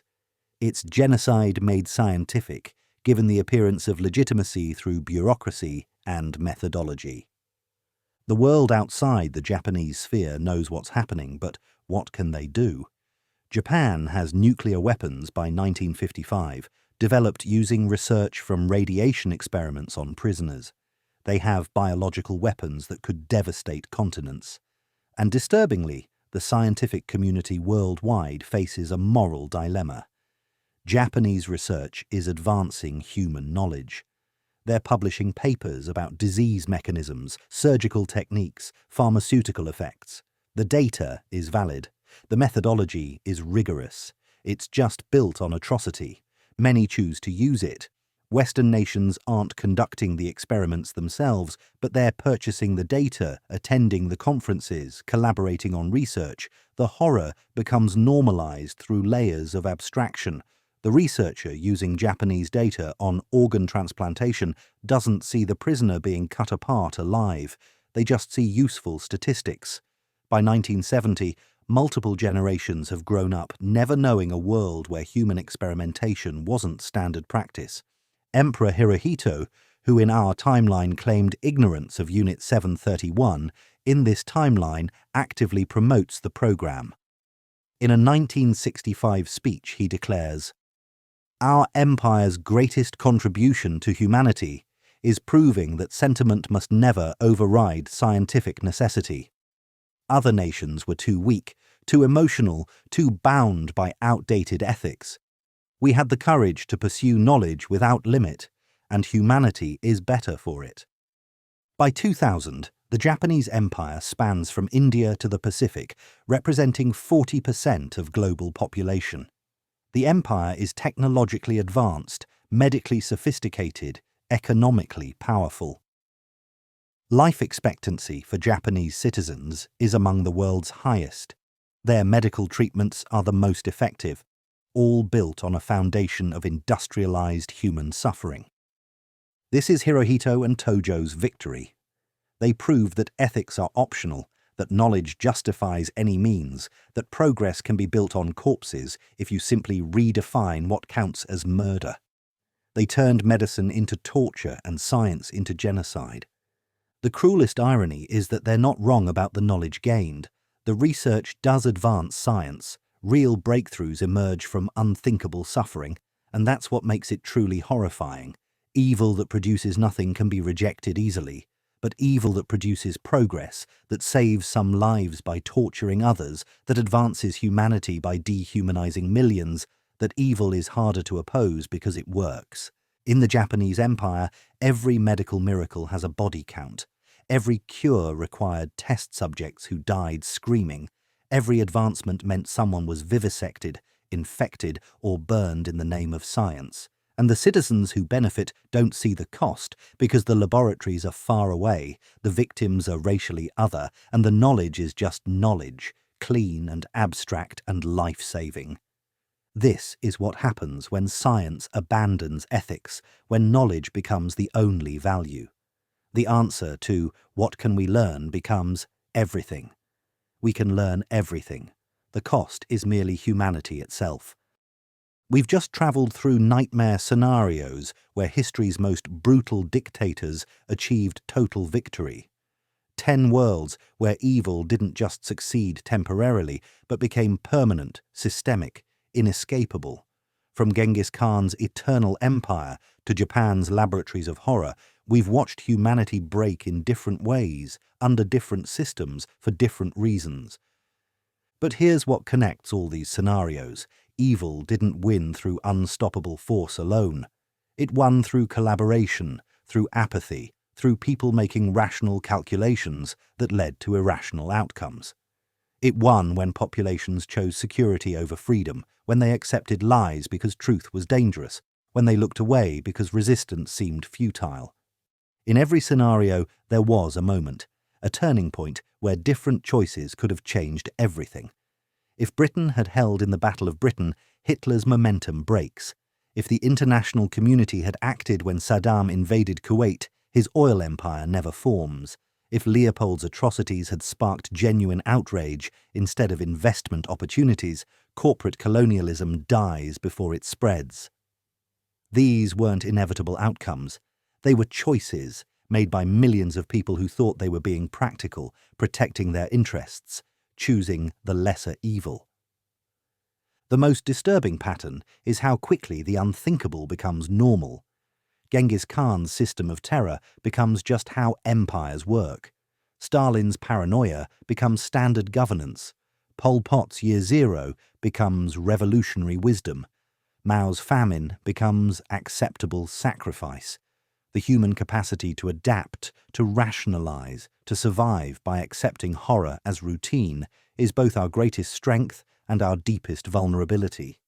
What makes these scenarios genuinely frightening isn't just the body counts, or the torture, or the oppression, it's how stable they become.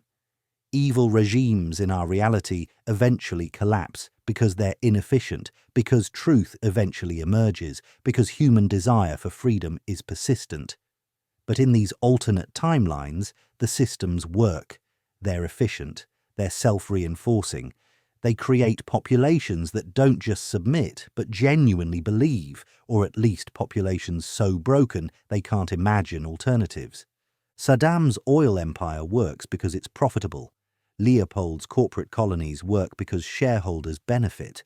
Kim's hermit kingdoms work because reality itself is controlled. Escobar's narco-states work because crime becomes legal. These aren't systems that collapse under their own contradictions. They're systems that resolve contradictions by redefining what counts as contradiction. And perhaps most chilling is how our reality came closer to these scenarios than we'd like to admit. Hitler wasn't defeated because evil is destined to fail. He was defeated by specific military decisions, by ultra-intelligence-breaking German codes, by Soviet resilience, by American industrial capacity. Change any of those factors and our world looks very different. Japan didn't abandon human experimentation because they realized it was wrong. They abandoned it because they lost the war. The Kim dynasty isn't some ancient relic. It's ruling right now, in our timeline, proving that total information control is possible in the modern age. These scenarios matter because they show us that tyranny doesn't require comic book villains or supernatural evil. It requires normal people making small compromises, accepting small injustices, staying silent about small atrocities because speaking up seems too costly. It requires populations that value comfort over conscience, that choose stability over solidarity, that accept whatever system they're born into because imagining alternatives is exhausting. The dictators we've explored tonight all understood something profound about human nature. We're incredibly adaptable.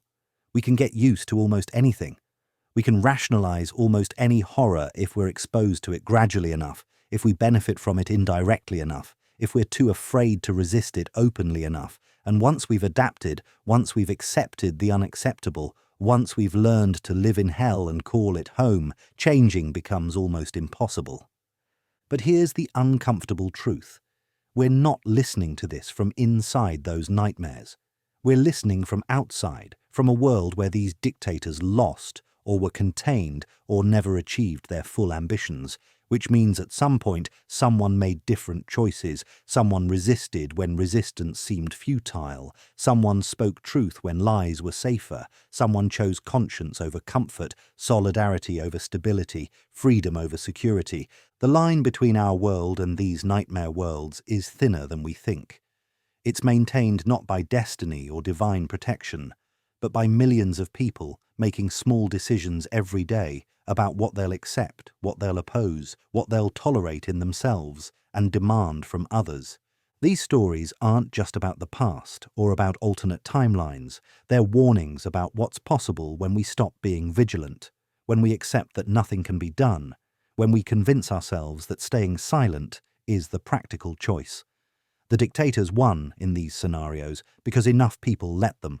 The question for us is, what would we have done? And more importantly, what will we do? The nightmares we've explored tonight are fiction, but the capacity for them is real. And it lives in every compromise we make, every injustice we ignore, every moment we choose comfort over courage. Sleep well, but don't sleep too soundly.